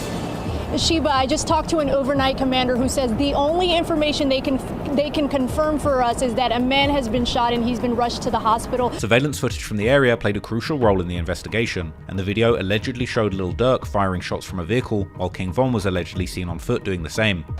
Might have been involved too, because I see a guy walking from that vehicle. But if you see, like I said, when you're sitting in there, you can see something's going on in the back seat of that car. Yeah, absolutely. What are you trying to do? Yeah. Let us zoom in. Oh, sweet. Oh, man. Okay, yeah. Yeah, he's getting out. He was tussling in the back seat with somebody. Yeah. You're pulling him in, kind of. So he was in the car. He was in the car tussling with them. He got hit already. He's trying to pull his own gun. Yeah. I see. That car is still shooting and pulls off. And then that guy runs, pulling off. And then in a minute, they're going to run. Yes, let me transport it to Victor. Oh, I see, okay. Following a months-long investigation, warrants were issued for the arrest of multiple individuals in May 2019, including Zoo, on attempted murder charges. The judge determined that the rapper is not a flight risk and granted him a $250,000 bond. Lil Durk was in front of the judge today, and the rapper is facing attempted murder. Now, part of the stipulations for the $250,000 bond is he can't be near weapons, he cannot have contact with anybody involved in the case, and no association with gang members. The cases against Lil Durk, King Von, and THF Zoo, and also a fourth rapper, AAB Hella Bands, stretched on for over 3 years without going to trial, and the turning point came in October 2022 after both Hella Bands and King Von had already lost their lives to gun violence years earlier. In a dramatic turn, the Fulton County District Attorney's Office under DA Fannie Willis moved to dismiss all charges against Lil Durk in October 2022, citing prosecutorial discretion due to insufficient evidence. Fulton County District Attorney Fannie Willis has dropped all charges against Chicago rapper Lil Durk in connection to a January 2019 shooting near the Varsity restaurant in downtown Atlanta. Durk, whose real name is Derek Banks, was facing several felony charges. Although probable cause existed for the defendant's arrest, the decision at this time is not to prosecute. The DA's office cited prosecutorial discretion as the cause for dismissal. THF Zoo later hinted via social media that his charges were dropped too, fueling rumors that Durk and Zoo had shifted the blame onto the deceased Von. However, according to Byron Blake, during his analysis of the paperwork, prosecutors had a flimsy case. The victim had a gun, and Durk and Zoo's legal team were claiming self-defense. The alleged victim is the guy who was getting thrown under the bus. And I can't even say he getting thrown under the bus because he snitched on them. He got shot, snitched on them, and they just played, self-defense. Hey, look, While Lil Durk and Zoo emerged legally unscathed from this incident, their trouble was far from over. In October 2024, the federal arrest of Lil Durk for an alleged murder-for-hire plot aimed at avenging the 2020 killing of King Von sent shockwaves through his inner circle and the broader drill community. The investigation remains centered in Los Angeles, but its implication threatened to expose Durk's deeper connections to Chicago gang violence, potentially implicating key figures like THF Zoo and unraveling long-buried secrets. Durk's arrest allegedly also triggered a financial crisis for those dependent on his support, including members of THF and OTF. One member in particular, OTF Boona, recently got locked up for a murder, home invasion, kidnapping, and assault charges in Georgia after allegedly breaking into a man's house, duct taping his hands, demanding and searching his house for money and other items before driving to a church parking lot and fatally shooting the man 17 times. This would be an ironically tragic series of events, given that Lil Durk once rapped that he paid Boona just to not kill people. Rumors would spread online that this indeed had a financial motivation behind it, alleging Boona may have owed the man money for drugs, leading some to theorize that Durk getting locked up meant that all of the shooters around him had gone back to the trenches to do what they know best. But Redditors would also mention THF Zoo, with a post accusing Zoo of calling people broke on the net for the past 3 years, but suddenly going quiet after Durk's arrest. Something that Lil Zay Osama would insinuate when speaking to academics, saying that Zoo was back out in the trenches and out of money. But Zoo a good though, for real, Zoo a good. But he back in the trenches up wearing white beaters all day. Yeah, I mean, that's just what it is. He ain't do the right thing with the little money he was getting, man. But others would suggest another reason for Zoo's low profile, the federal case against OTF. This silence mirrored Durk's own pre-indictment low profile, where he seemingly tried to clean up his image by doing anti-violence initiatives and promoting his conversion to Islam. This would seemingly prove true when on September the 5th, 2025, Zoo resurfaced in an interview with Young Will, where he adopted the persona of a reformed elder, speaking passionately about the corruption in the city and the need to uplift the community. I just look at it like, we a big influential city all around the world, you know what I'm saying? So like, our city's so corrupt and it's built off so much hate. I just be trying to be different, you know what I'm saying? Everybody that I see that's going hard and going crazy, you know what I'm saying? I just try to help them build their inspiration up more because, you know what I'm saying, I feel like our city needs to be bringing each other up than everybody just hating on each other, man. Like, this was a notable change from the alleged enforcer and leader of THF, who taught his shorties how to evade their ops after carrying out shootings. Hey, look, Rick, for one, bro, us being put up off the 6, that's not terrorizing our block, bro. I showed my shorties how to be smart. We don't hunt and go hang on no blocks. That's why all y'all did. And with THF Zoo distancing himself from his role as a THF enforcer-in-chief, it seems that THF 44, historically overshadowed by THF 46, would seize the spotlight by rallying behind their highly promising rapper THF Lil Law. I'm from the low, man, the lower to go, man. The 4, man, 44th, man, it ain't too safe to come down there. I'm from the 6 too, 44, 46, the 9, you feel me? and forcefully stamping their name into the new drill mainstream. Around a year ago, I told the story of how Gucci Mane beat his murder charge around 2005. Now, due to a couple of issues with that video, it was never able to remain on my channel and remains unseen throughout pretty much the duration of 2019. And well, it looks like the East Atlanta Santa truly delivered this year, because I'm very excited to say that you are about to get that story delivered right to your face. But before I get into that, I want to take this opportunity to just give some extra context to this story. Not that long ago, we actually saw 2019's favourite rapper DaBaby go through a quite similar situation to Gucci under the guise of self-defense. Now, considering the sheer amount of attention DaBaby got for this case, combined with the incredible run he had musically in 2019, it's very easy to forget the human cost of going through a self-defense situation like this. Now, Gucci Mane has been pretty frank about the toll that this situation took on his mental health following the incident. I had post-traumatic stress. You know what I'm saying? Once somebody lost their life and trying to rob you, it's kind of like it never goes away. But I felt like that it was inevitable that I was going to hurt somebody and I was going to end up going to prison or something like that. I think it's important to take your focus beyond how interesting this story truly is and make sure that you consider the facts in context of Gucci's inspiring story and recovery. And having recently over Christmas returned to the audiobook for the autobiography of Gucci Mane, it truly drives home what an inspiring story that he has gone through. So keep that in mind, and thanks for watching. Atlanta, 2005, May the 10th. It's 9 years after the Summer Olympics came to Atlanta and brought a flood of dope and money with it. It's only 5 months before BMF, the Black Mafia family, would be indicted over a massive drug ring that allegedly brought in $270 million during its reign. And it was also the first year that an IKEA location had opened up in Atlanta, so you know that there's some rage in the air. It's also 1 month after the release of the massive single Icy by Gucci Mane and Young Jeezy, and causing a massive beef between the two rappers. Gucci Mane, gearing up for the release of his debut album Trap House at the end of the month, goes to a house with a stripper that he met that day. It's been disputed how many people were involved in this, but while Gucci was at that apartment, either 3, 4, or 5 men rushed in. Now, I'm not sure I've actually ever heard a single story of a rapper taking home a stripper and it not being a setup. I swear, if the girls don't kill you, the strip club buffet will. They punched Gucci in the face with a knuckle duster, pistol whipped the woman, and somebody shouted, "Shoot him," and shots were fired. Some people say that Gucci reached for a legally registered firearm that he had on him and shot back straight away.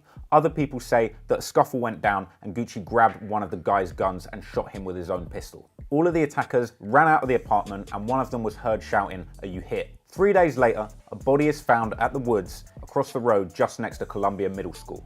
And 9 days later, Gucci turns himself in on a warrant for a murder. No one has ever seen.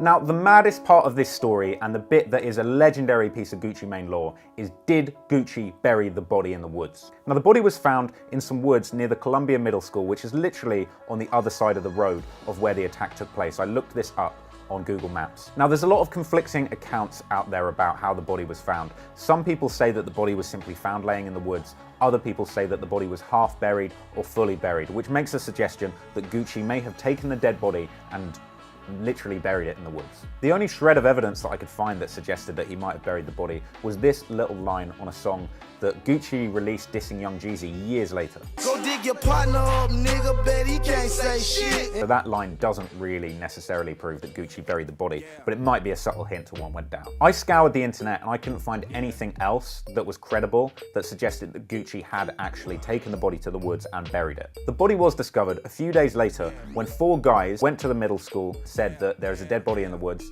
and it's their friend who went missing a few days ago. What are the possible explanations for the burial narrative? Well, some reports suggest that after the shooting took place, all of the guys ran outside. Pookie, that had been hit, ran off into the woods, while all of his guys jumped into a truck and sped off. Now, the official line that was given was that at this point, Gucci ran outside, jumped in his truck, and sped off the other way. The other option is that actually it might be the case that Gucci shot this guy in the apartment and he was dead in the building, and that Gucci actually took the body into the woods, tried to bury it, and then left the scene. This is definitely what attracts a lot of people to the story, because it's this idea of Gucci Mane as a cold-blooded killer that not only would do a killing in self-defense, but he would actually take the body into the woods and bury it on some gangster shit. But then again, if Gucci really is this much of a savage, it does make a lot of sense that his lawyer would dispute this fact, because the judge is not going to look kindly on you. I looked up the street where this happened. It's on some proper Donald Glover Atlanta, lost in the woods type shit. I would be horrified if I was running around in these woods. If you're a student at Columbia Middle School and you look into the mirror and say Gucci Mane 3 times, he appears and snatches your chain. What really interested me and what makes me think that he's even more of a savage,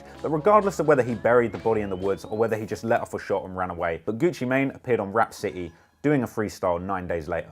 Got the Jacob on my wrist, diamonds different kind. Spit 50 stacks just to tell the time.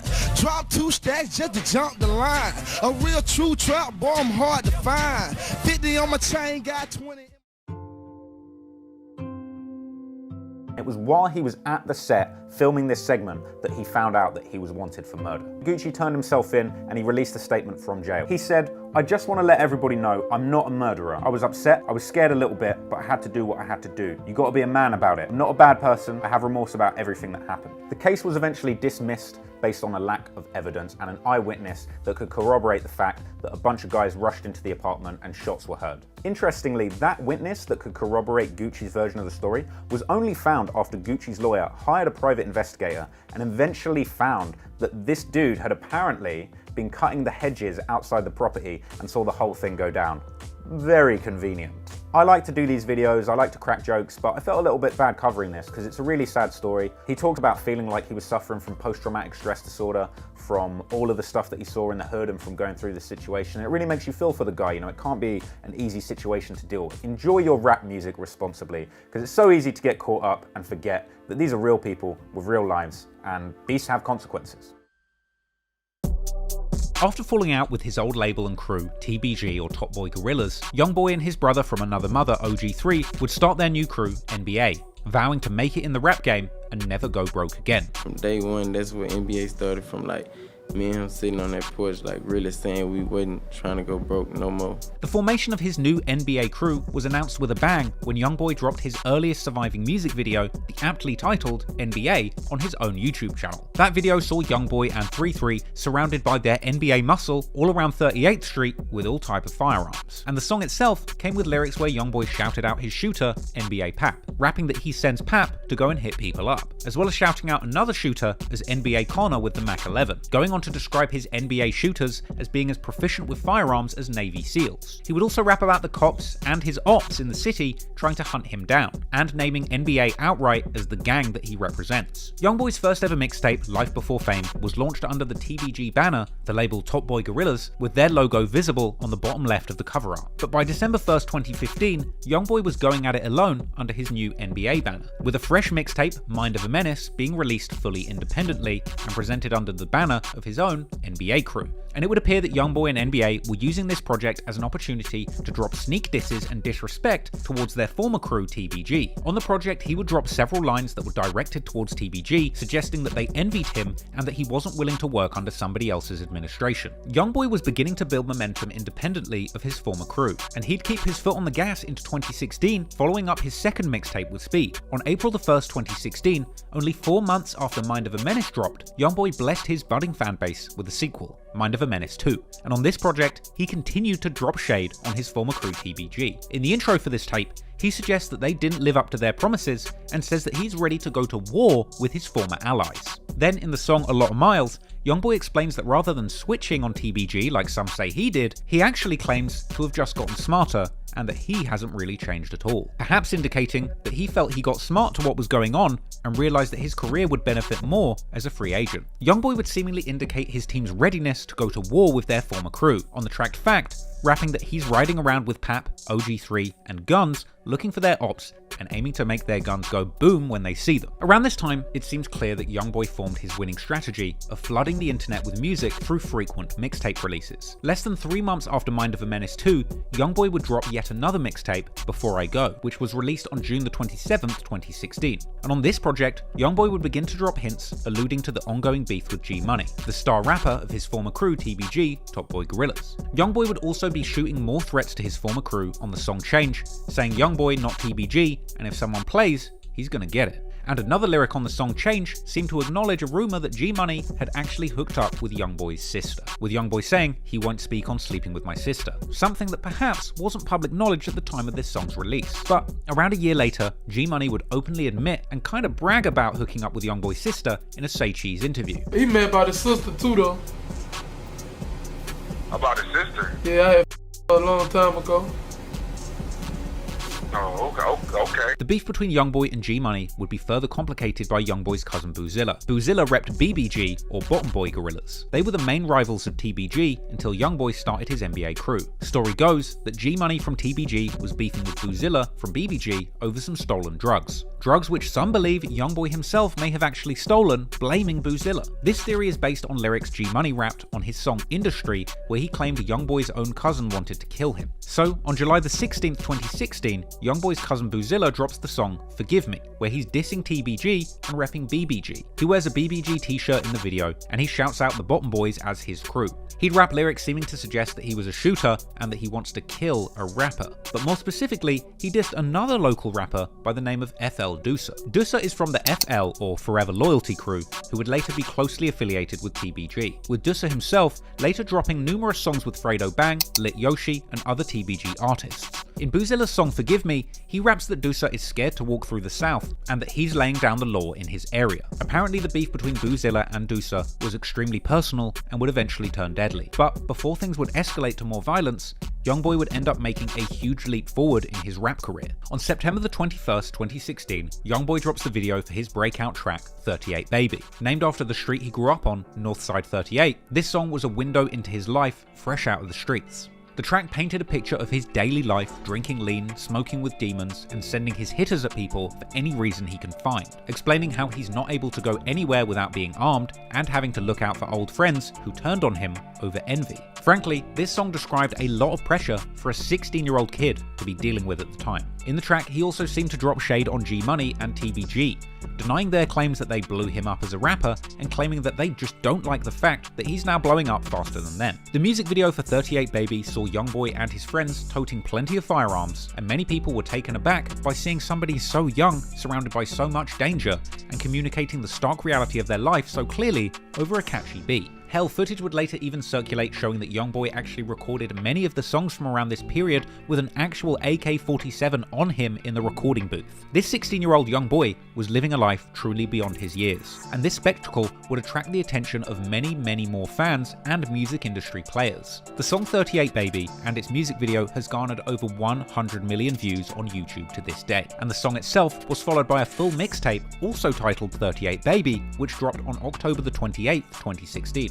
This project would truly be the watershed moment of Youngboy's career professionally, and he would finally get co-signs from respected rappers in the industry. As on the mixtape itself, Youngboy secured collaborations with fellow Louisiana Baton Rouge legends such as Kevin Gates and Boosie Badass, as well as a verse from his day one brother OG3. In fact, Kevin Gates, after appearing on the 38Baby mixtape track Like Me, even got a portrait of Youngboy tattooed on his right leg just to show his admiration for the rising Louisiana legend. And Boosie would invite Youngboy to feature on his November 2016 track, My Lil Son, where Youngboy rapped menacingly about sliding on his ops with NBA Joe and 3-3. But back to the 38Baby mixtape. As well as gaining Youngboy the respect of heavy hitters in the Baton Rouge rap scene, it also gained Youngboy an enormous amount of fame and success in the eyes of his fanbase. But bizarrely, in very Youngboy fashion, rather than reveling in the success of his latest release, just a week after the 38Baby project dropped, he came out with yet another mixtape, Mind of a Menace 3, releasing on November the 4th, 2016. This time, coming with yet another major industry cosign,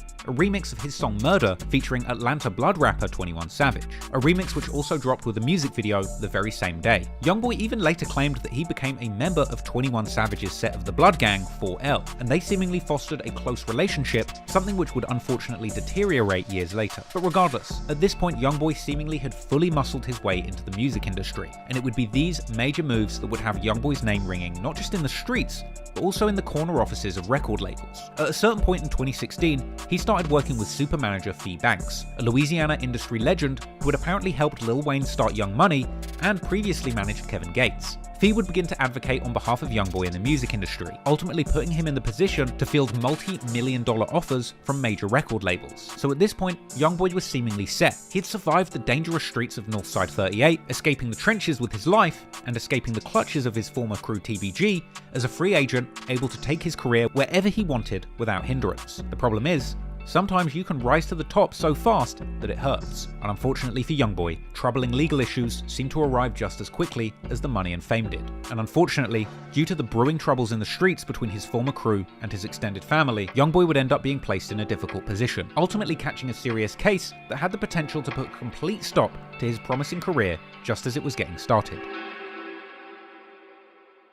While Youngboy's star is beginning to rise, the deadly war on the streets of Baton Rouge is raging on. After departing from the crew TBG, Top Boy Gorilla, Youngboy and his Never Broke Again or NBA collective would become bitter rivals with the former crew. And this situation was only complicated further by the ongoing drama between TBG and their original rivals BBG, Bottom Boy Gorillas, a crew which Youngboy's cousin Boozilla was a prominent member of. Despite the two apparently having a falling out in 2015, it would seem that by 2016, Boozilla and Youngboy's NBA crew had made things right, as Boozilla would post on Twitter that he'd forgiven, as well as tweeting warning people not to play with BBG or NBA, suggesting that these two crews were in alliance against TBG and any of their affiliates. But things would all come to a head for these warring groups at the end of 2016. On July the 16th, 2016, Youngboy's cousin Boozilla drops the song Forgive Me, where he's dissing TBG and repping BBG, with lyrics in the song dissing another local rapper by the name of FL Dusa, saying Dusa is scared to walk through the South and that they're laying down the law in their area. It would seem that this lyric was taken as a personal challenge by his opposition, as just after midnight on November the 2nd, 2016, Youngboy's cousin, 18-year-old BBG Boozilla, real name Keandre Ricks, would be riding his bike near the 2000 block of Nebraska Street, less than a block from his family home. And it was here where he was targeted by gunmen who shot him multiple times in the upper torso and left him dead in the middle of the street. Boozilla's mother would go on to do a distraught interview with WAFB News after reports of the brutal killing became public. You gotta bury your child. This is so wrong when people kill people's kids. Kenya Taylor is still grieving more than a month after her son, 18-year-old Keandre Ricks, was shot and killed just steps away from his Nebraska Street home. It's like I'm dreaming and I haven't woke up yet. Like, I had a bad dream. I'm just waiting on the Lord to wake me up. Taylor walked us over to where her son's body was found, a place she's visited often, trying to make sense of this senseless killing. Then this way he must have fell it right here. Could have had blood all right here. Now, after this shooting, things get very complicated. It's widely believed that the murder of Boozilla was in connection with the ongoing feud that he had going with FL Dusa, with the majority of the comments on Boozilla's music video Forgive Me seeming to mock him, saying that he said Dusa is scared to walk through the South, and suggesting that this caused somebody to come through and take his life. Now, despite the differences they may have had in the past, naturally the murder of Boozilla would have devastating effects on his cousin Youngboy and other members of NBA and BBG. So, unsurprisingly, it didn't take long for those on Boozilla's side to attempt to get revenge for his murder. Boozilla was killed around midnight on Wednesday the 2nd November 2016, and retaliation would come around 9.5 hours later, when around 9:30 AM, on the 2000 block of Kentucky Street, just a couple of blocks away from where the fatal shooting of Boozilla occurred, a vehicle containing Youngboy and 3 of his NBA affiliates pulls up and starts shooting. Unfortunately, this attempt at revenge ends up going wrong, and somebody from Youngboy's group ends up getting shot in the neck. Allegedly, NBA Joe. Police find a man suffering from a gunshot wound to the neck, saying he was shot in a different neighborhood just a few streets away. With rumors circulating, debating whether or not it was friendly fire from Youngboy or his side hitting Joe, or the targets of their gunfire returning fire and connecting. And years later, the police report from the incident would even suggest that Youngboy himself had been firing from the vehicle with an assault rifle. Regardless of exactly who was responsible, at this point the getaway car flees the scene, with the shooters and the injured man driving to the area of May and East Lakeshore Drive. Ultimately, this car would end up getting a flat tire and crashing at the LSU Lakes. Here, the shooters flee, leaving the injured man in his vehicle, where he's fortunately found by police and given medical attention. Naturally, it didn't take long for details of these outrageous back-to-back shootings to hit the news. At this hour, there are a lot of questions remaining around 2 Baton Rouge shootings. One left a teenager dead, the other ended with the victim wounded at LSU Lakes. Possibly 3 different scenes, and all 3 may be connected. That's what Baton Rouge police are trying to figure out. They've been interviewing witnesses, but so far they do not have any suspects. Just after midnight, Baton Rouge police went out to Nebraska Street. 18-year-old Keandre Ricks was found dead, lying in the street, shot multiple times in the chest. Neighbors in the area tell us they saw a silver-colored Hyundai with 3 people inside driving around the area late night and into this morning. Then, shortly after 9:30 this morning, police get a call from a man shot once in the neck around the LSU Lakes. When they finally found him, he was in a silver-colored Hyundai. He was transported to the hospital and listed in stable condition as of now. Baton Rouge police have said the shooting did not start here at the lakes. Instead, they're looking to see if 3 different scenes are all connected. The first was at Nebraska, well, just 8 streets over, or 0.4 miles away. Around 9:30 this morning, police say a man was shot in the neck. He or the suspect then drove 1.4 miles to East Lakeshore in May around the LSU lakes and called police for help. This is not a random shooting. They believe the shooter and victim actually did know each other. Surprisingly, however, the violence was still not over, and the following day, on the 3rd of November 2016, at roughly 9:49 a.m., shooters would return to the street where Boozilla lived with his family and was killed, with officers nearby claiming to have heard 37 gunshots, apparently fired by 2 shooters, who then fled the scene in a getaway vehicle. They would leave 2 homes on the street riddled with bullets, and at this point, the violence in Baton Rouge, held just in this street alone, was spiraling out of control. And at a certain point, the danger was so high that the authorities placed the local school on lockdown out of fear that further shootings would affect the children in the local community. A number of schools in East Baton Rouge Parish are on lockdown, and for separate reasons today. We start with the 3 schools that were also placed on lockdown yesterday. Police are still on scene here at the intersection of Nebraska and East Harrison Street. They're looking into reports of shots fired earlier today. Now you can see details are still very limited, but much of the investigation is centered around this white home here right near the intersection of East Harrison and Nebraska Street. This is the latest in a rash of recent shootings in this area over the past few days, including one that left an 18-year-old dead. The teen was found shot to death Wednesday in the 2000 block of Nebraska Street. That incident happened around midnight. Then yesterday morning around 9:30, a man was shot in the neck on Kentucky Street, which is just a couple of blocks from the spot where that fatal shooting occurred.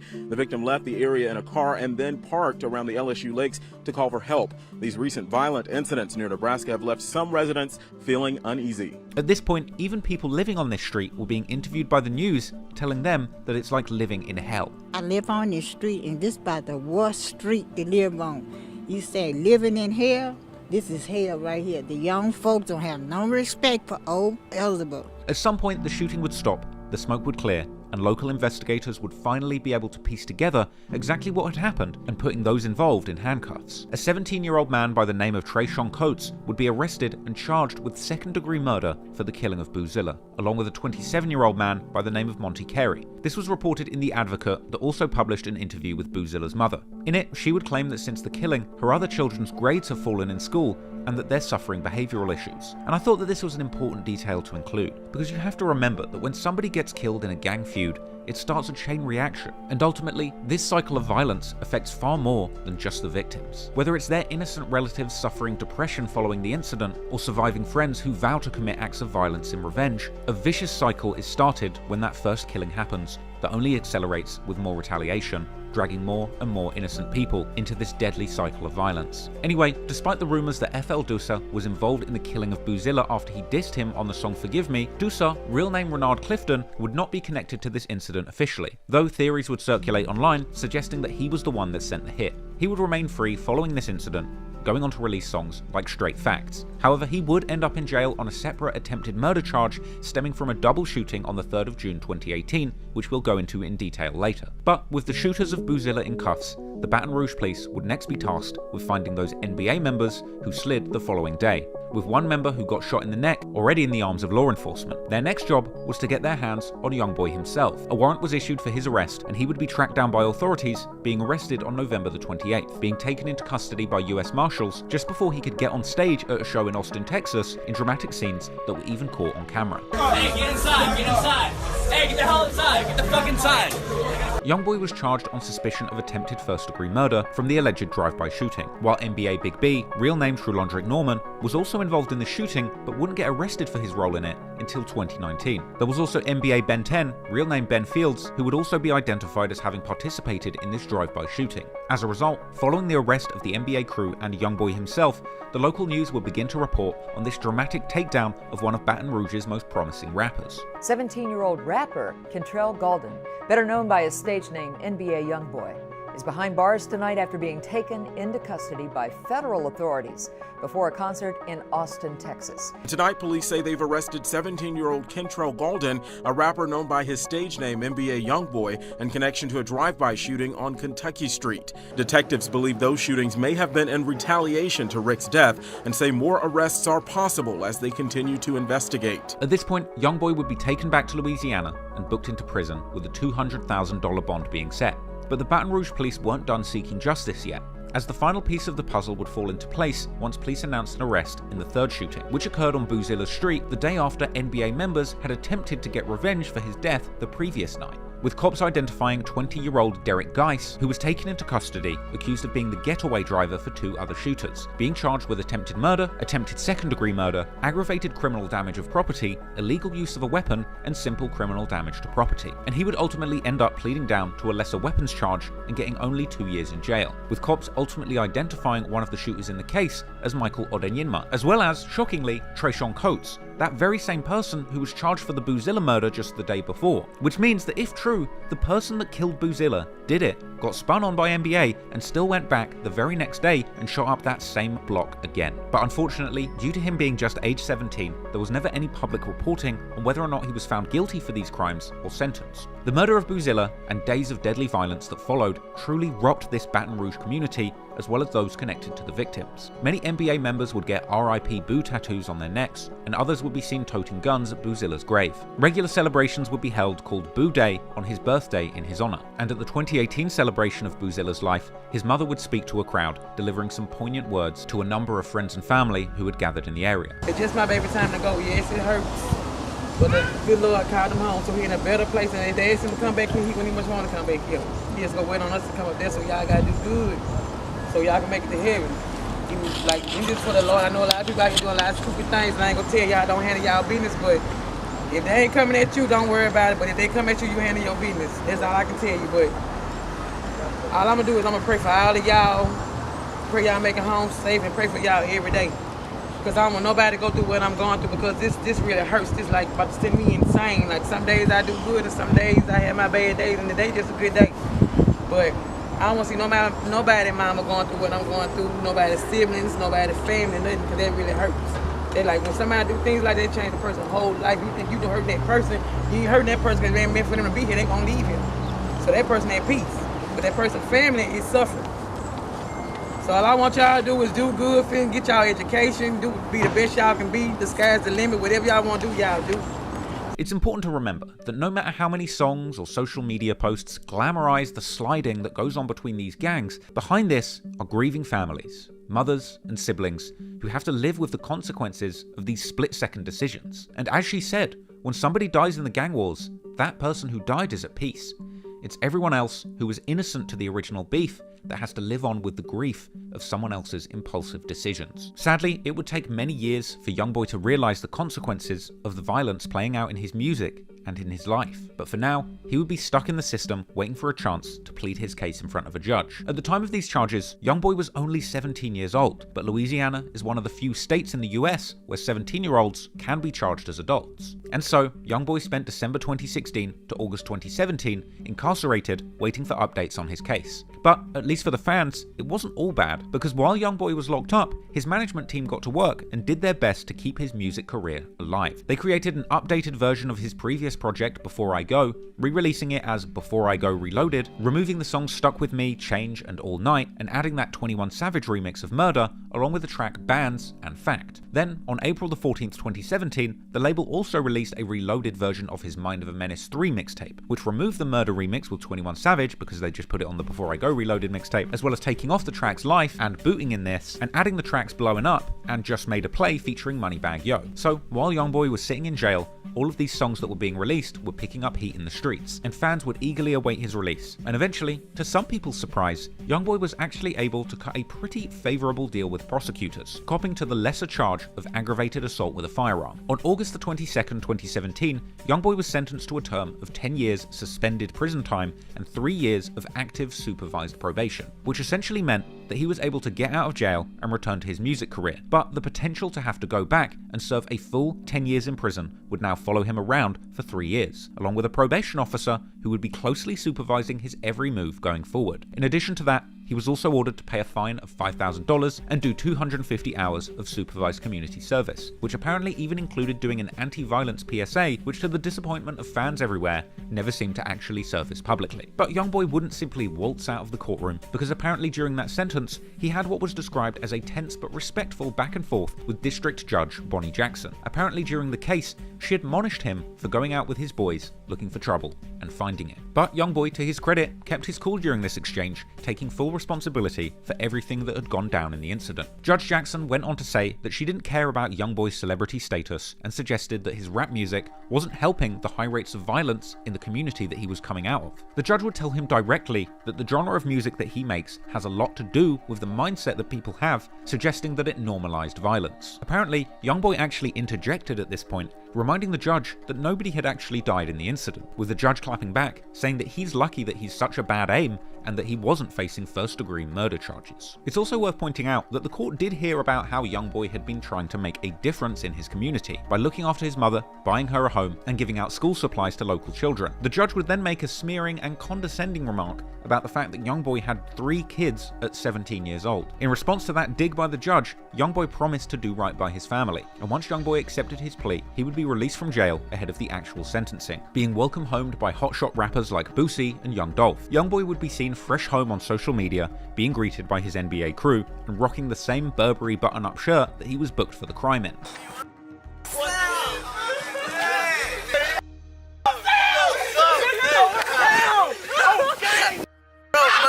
Say where my new boys at, man? On Montana.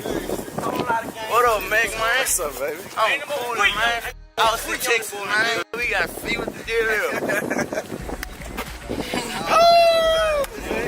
Being greeted outside jail by Montana in a white Maybach. Man,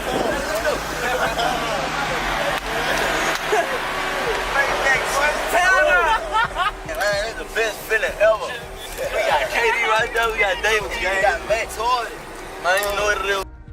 Youngboy was fresh home, and music would be the first thing on his mind. He would be seen filming freestyles in the same outfit and surrounded by his crew and manager Big Dump. Call 3 years to the I don't want to chat in the studio with Shade, in the studio with Strange on the grind every day. I've been chasing that sack real 38, baby. I'm from College Track. His first major release since his release would be the biggest song of his career so far, the track Untouchable. This was a big single where Youngboy spoke optimistically about making it out of the struggle of the Baton Rouge streets and vowing to make the most of this opportunity that he had to make it through music, and declaring his intention to move out of Baton Rouge to Los Angeles, where he would hope that he no longer needs to carry a gun. Untouchable ended up hitting number 95 on the Billboard charts, becoming Youngboy's first solo single to chart in the United States. By August 2017, Youngboy was back in the studio, ready to focus on his music career, despite the prying eyes of a probation officer set to be following him for the coming years. So, following the successful release of Untouchable, Youngboy's team would drop his latest mixtape, AI Youngboy, on August 4th, 2017, a project which would end up landing at the impressive number 24 on Billboard's 200 album chart.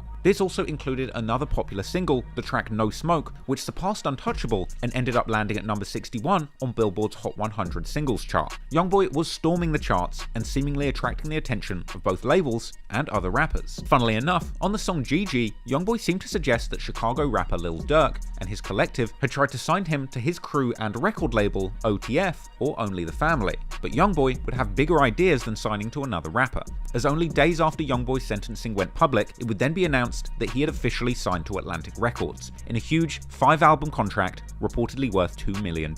And Youngboy would seemingly celebrate this deal by purchasing a tiger and telling fans that he got paid a big bag. I'm like, you pay me. You pay me. I got that bag, I'm getting paid for everything I do. So, despite losing his cousin Boozilla and very nearly losing his freedom attempting to get revenge, in the end, Youngboy would escape a long prison sentence, returning to the music career that was buzzing before he went to jail and taking it to new heights, landing chart positions on Billboard and a multi-million-dollar deal with a major record label. Things were on the up for the NBA crew, but despite the wins they were having in the industry, there would still be tension in the streets, as Youngboy had a whole host of enemies who would be dissing him while he was locked up, and desperate to see him fall when he was released, with the NBA crew ultimately taking drastic action to protect their star prospect.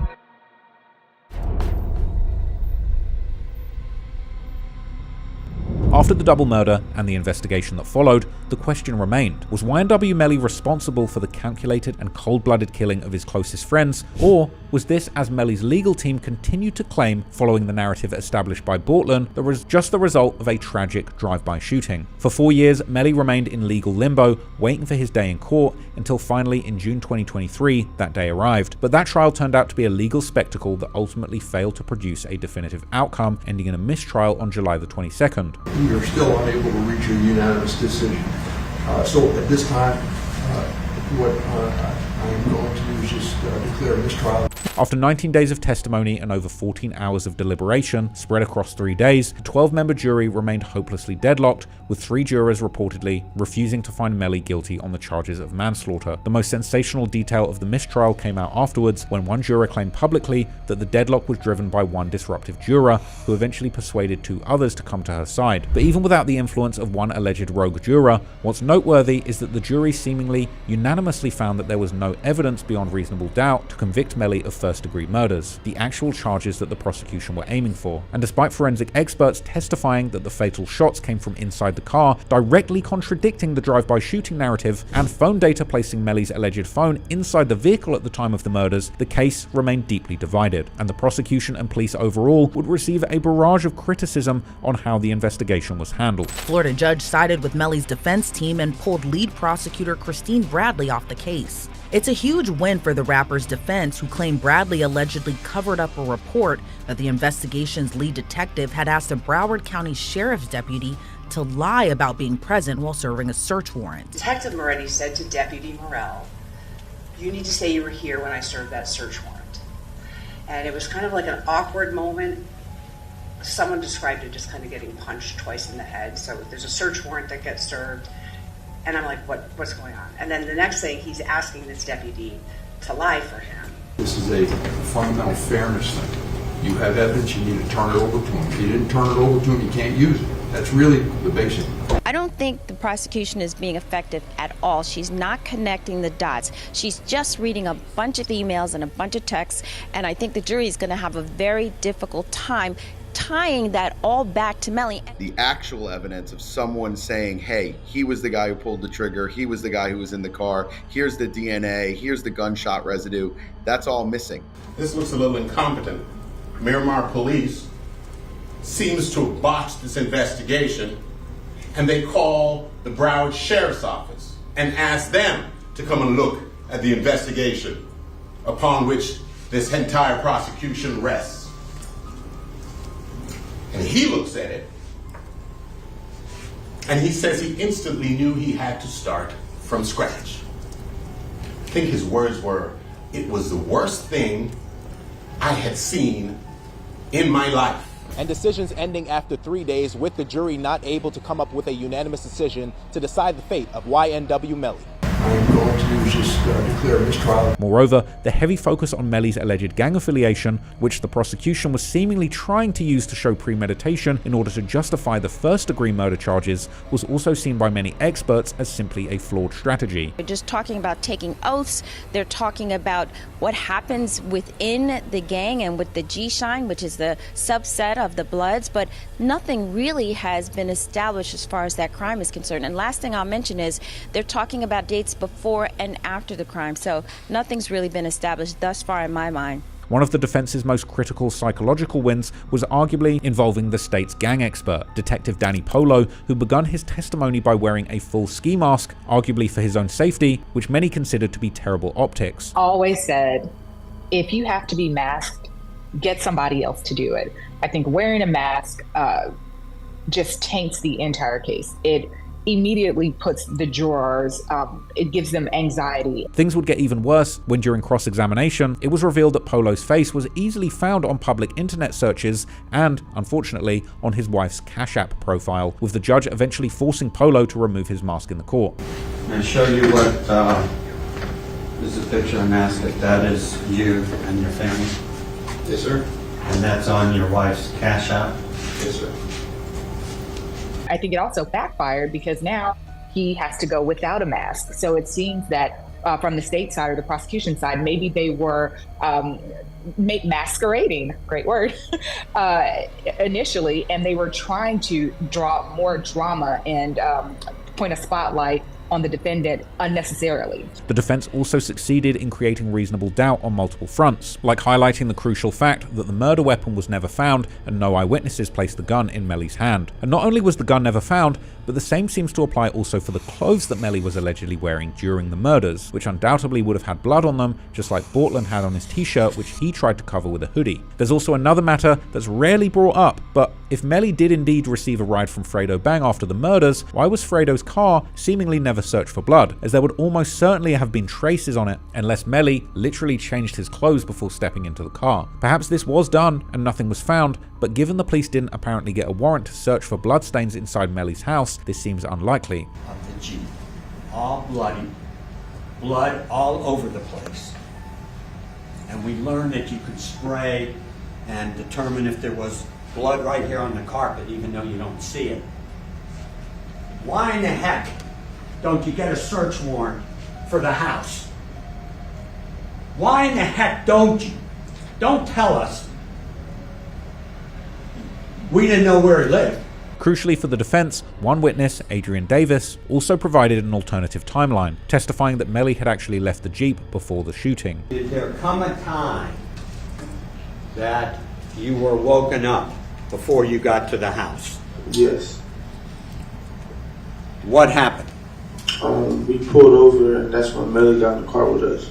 But now, as Melly heads into his 2027 retrial, many things have changed. After the first trial, allegations of withholding evidence ultimately led to the removal of the lead prosecutor, Christine Bradley, from the case. Moretti, Deputy Moretti, who's one of the investigators in this case, executed a search warrant on Jamel Demon's mother's phone, Jamie King's phone, Jamel Demon's mother. There was an issue with that whole interaction. She came into the police station, they tried to grab it from her. He executed a search warrant. After it was done, another deputy comes in and he says, just say you were here or something to that effect, that you were in the room when this happened, which didn't happen. And another lawyer walked out because she's like, I'm not going to be part of this. And so that was never turned over to the defense. And later, in August 2025, Melly would request to change his entire legal team due to the prosecution entangling one of his representatives, Raven Liberty, into the criminal investigations around him. This may have backfired on the prosecution in a major way though, because as a replacement, Melly retained Drew Findling, the famed billion-dollar lawyer whose involvement will likely change the legal landscape around the case significantly. Findling, who has famously even represented the current president of America, Donald Trump, is a specialist in navigating the intersection of rap culture and the criminal justice system. He would represent Waka Flocka in a case where a firearm was discovered in his luggage during an airport security check, with him securing a not guilty verdict by successfully arguing that the rapper had accidentally taken his wife's bag to the airport. And while representing Cardi B in her widely publicized strip club brawl, in which she was accused of assaulting two women who had allegedly been intimate with her partner, Offset, with Drew Findling negotiating a sweetheart plea deal that ultimately resulted in just 15 days of community service. But perhaps most notably, with regards to Melly's case, Findling also represented Stephen McAllister, a man who was accused alongside a co-defendant of a robbery homicide. The state had a video of the crime, but without key witness testimony that they failed to secure, they could not definitively prove who was behind the mask or who fired the fatal shot, and that trial ended in an acquittal too. And most recently, Drew Findling was famously retained by none other than rap superstar Lil Durk to represent him in his federal murder for hire case. And while even Findling might not be able to save Durk from his federal nightmare, defending Melly in a state murder case is a completely different reality altogether. In September 2025, Melly's alleged accomplice YNW Bortland, aka Cortland Henry, took a plea deal, avoiding the murder charges but pleading no contest to the lesser accessory after the fact charges, meaning that he wouldn't admit guilt to anything but also decided not to fight the charges, receiving 10 years in prison minus 1,340 days, or about 3 years and 8 months that he'd already served in jail, plus 6 years probation. It seems that even the judge in the case was surprised by how favorable the deal was, given that Bortland was originally facing multiple life sentences. However, for most people, the reason seemed obvious. Bortland was let off the hook so he would flip and ensure that Melly would be found guilty during the retrial, as even Melly's former lawyer Bradford Cohen would announce publicly soon after the news broke. A lot of times where guys are in the prison for 4 or 5 years awaiting trial and looking at a life sentence, and they're offered 10 years where they'll be home probably in another 3 years that he'll serve, he decides to flip and become a cheese eater. It is an individual's decision whether or not to become Chuck E. Cheese. And in this case, he has become Chuck E. Cheese. Is Chuck E. Cheese a mouse or a rat? I'm not sure.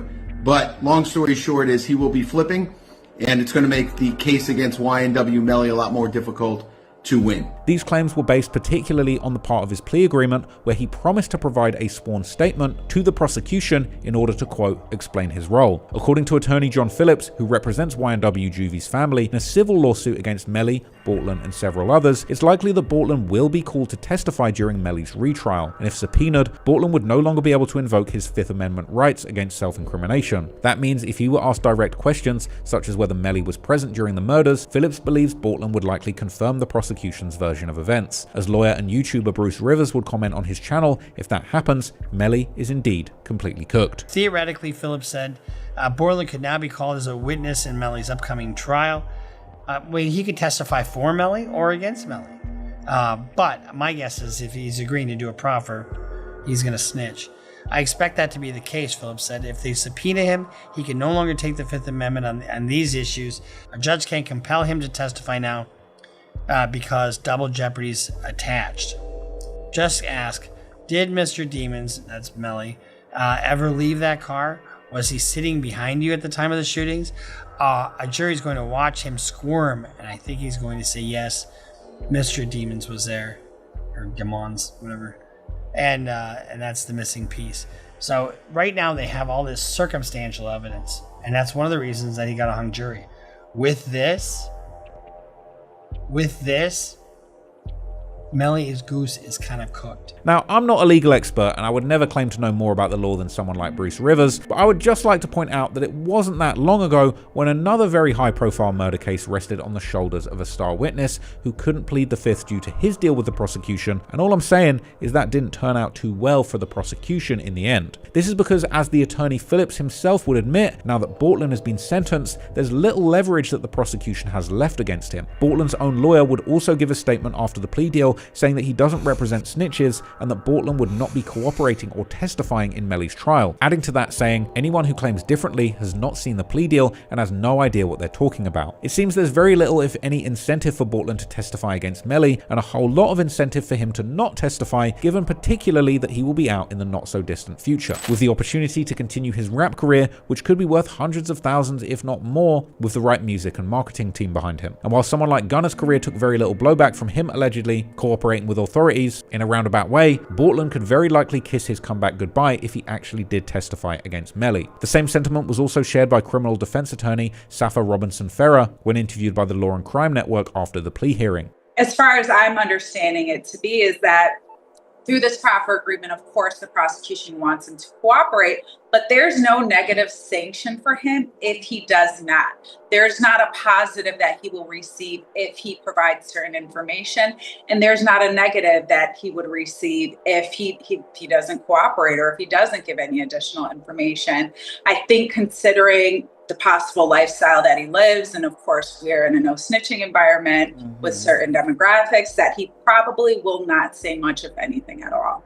But rather than making a witness out of Bortlen, the real reason why the prosecution decided to give him the plea deal may be because they didn't want to show their hand to Melly's defense before the retrial, given that their arguments against both Bortlen and Melly would have likely been very similar. This sentiment was seemingly shared by one of Bortlen's lawyers, who would give a further explanation to 1090 Jake about Bortlen's plans of not cooperating, saying how neither side wanted the case to go to court before Melly's case. To be clear, his plea, his proffer, and anything surrounding it will have absolutely no impact on Melly's trial. I want to add just a little bit more background to what's happened over the past couple weeks. Neither defense nor the state wanted this case to go to trial this month. We believe that our case should be stayed until after Melly's appeals are resolved and his case is ready for trial, because our anticipation was that Melly's case would be tried before Bortlen's. However, the judge denied our request for a continuance and denied our request to stay Bortlen's case pending Melly's appeals. So we were moving forward to trial. Besides the fact that the prosecution likely won't have a new star witness at Melly's trial, they would also receive some bad news in October 2025, when the appeals court would agree that the previous judge in the case did not abuse his discretion when he limited the digital evidence admitted into retrial to the day of and following the murders, which meant that the prosecution had to throw away weeks of digital evidence obtained from their overly broad warrant. So now, coming into 2026, Melly's new legal team, Drew Findling, and co-counsel Carrie Horwath would arguably receive more good news. For nearly 2 years, the state held a witness tampering charge over Melly's head, alleging that he had used jail communications to prevent his ex-girlfriend Mariah Hamilton from testifying. Portland Henry. According to court documents, Melly, who does not get phone privileges while in custody, recruited another inmate named Terrence Mathis to help him talk to Henry. They also say Henry, who is on house arrest waiting for his own murder trial, allegedly delivered messages for Melly more than 100 times in the last year. Investigators say Demons would write notes and have them passed to Mathis, who would then call Henry and pass along Melly's instructions. During one of those calls, a detective heard Mathis giving directions to Henry to keep Rihanna away from court, and said Henry was clearly uncomfortable with getting those directions on a recorded call. Rihanna, investigators say, is a code name for Melly's former girlfriend, Mariah Hamilton, who has not been cooperative with the state's investigation so far. But finally, on the very eve of jury selection for that trial, prosecutors effectively dropped all charges related to the witness tampering. State attorneys confirming the witness tampering charges dropped against the rapper. Before that announcement, the jury selection was expected to take place tomorrow. Drew Findling would comment on the decision, characterizing it as an admission that no crimes had occurred, despite Melly being held for 652 days on those specific allegations. The prosecution would strike back with a statement where they seemed to imply that the actual reason was so that the evidence from the witness tampering trial could be used against Melly during the murder trial to establish his consciousness of guilt. But in reality, it's likely that the prosecution never wanted to go through with the witness tampering case in the middle of their murder prosecution, and that this was all just a bluff until the very end, which Melly's defense would call out, forcing the prosecutors to ultimately fold, as argued by a Florida criminal defense attorney, Lisa Figueroa. I didn't expect the tampering case to go to trial. It's just not common for them to really be pursuing a tampering case when they have an active murder case, especially that is high profile and everyone's watching it. You risk putting this whole case and all the case facts out in front of potential jurors before the other trial comes forward. So they have to decide. It's a strategic game of chicken, really, and the defense held the line and ultimately the state folded. However, one key factor that's very important for the defense was seemingly confirmed during the witness tampering case, this being the fact that Melly's ex-girlfriend Mariah Hamilton, who was doing everything to evade the prosecution during the first trial, is still not cooperating, as she was once again labeled by the prosecution as a hostile witness, this seemingly also playing a key part for why the prosecution decided to drop the witness tampering charge. This is arguably crucial for the defense, as both Hamilton and her mum, Felicia Holmes, seem to hold some key evidence for the prosecution, as becomes evident from the messages that Holmes sent to people allegedly involved in the murders such as Bortland, as well as from both Holmes and Hamilton's initial talks with the investigators. However, their refusal to testify about that alleged evidence in court has so far played very well for the defense. So well in fact that Felicia Holmes' hostile testimony during the first trial arguably weakened the prosecution's case considerably, as it would paint them as bullies going after ordinary law-abiding citizens. When you first took the stand, you said, "I feel threatened." Yes, sir, I do. Who do you feel threatened by? Objection, Your Honor. Christine Bradley, the prosecutor's office. This prosecutor? Yes, I do. Thank you. Overall, it seems that most people still think that Melly is ultimately cooked when it comes to his retrial. And as I've discussed throughout this video, I do personally think that he probably did kill his friends, in my opinion. So I would never claim that he will absolutely beat this case, but what I am saying is that particularly when it comes to the state's charges, the existence of evidence is one thing, but the investigation that produced that evidence is another one entirely. And as the first trial already made it clear, this investigation, unfortunately for the state, contains some very serious flaws, which is why it would be a mistake to underestimate what an elite defense attorney like Drew Findling can actually do when it comes to picking apart a case that's already full of holes, exploiting every single procedural mistake to turn even a strong narrative against Melly into serious reasonable doubt. And in a trial where the margin between conviction and another mistrial is razor thin, that might end up being all the defense needs, because if the prosecution won't offer Melly a plea deal that at least avoids the first-degree murder charges before the retrial, they likely would after another mistrial. But then again, regardless of where the truth ultimately lies, dies before Melly will have his time in court again. 8 years will have slipped by. Already, Melly has spent the better part of his 20s behind bars, effectively serving time of a serious conviction without ever receiving one. And that harsh reality is likely not lost on the prosecution. So no matter what you think of Melly, or if like me you think he probably did kill his friends, America is all about true and balanced justice. Innocence until proven guilty, and at this stage, Melly still hasn't been proven guilty, and it is actually still possible that he might never be proven guilty.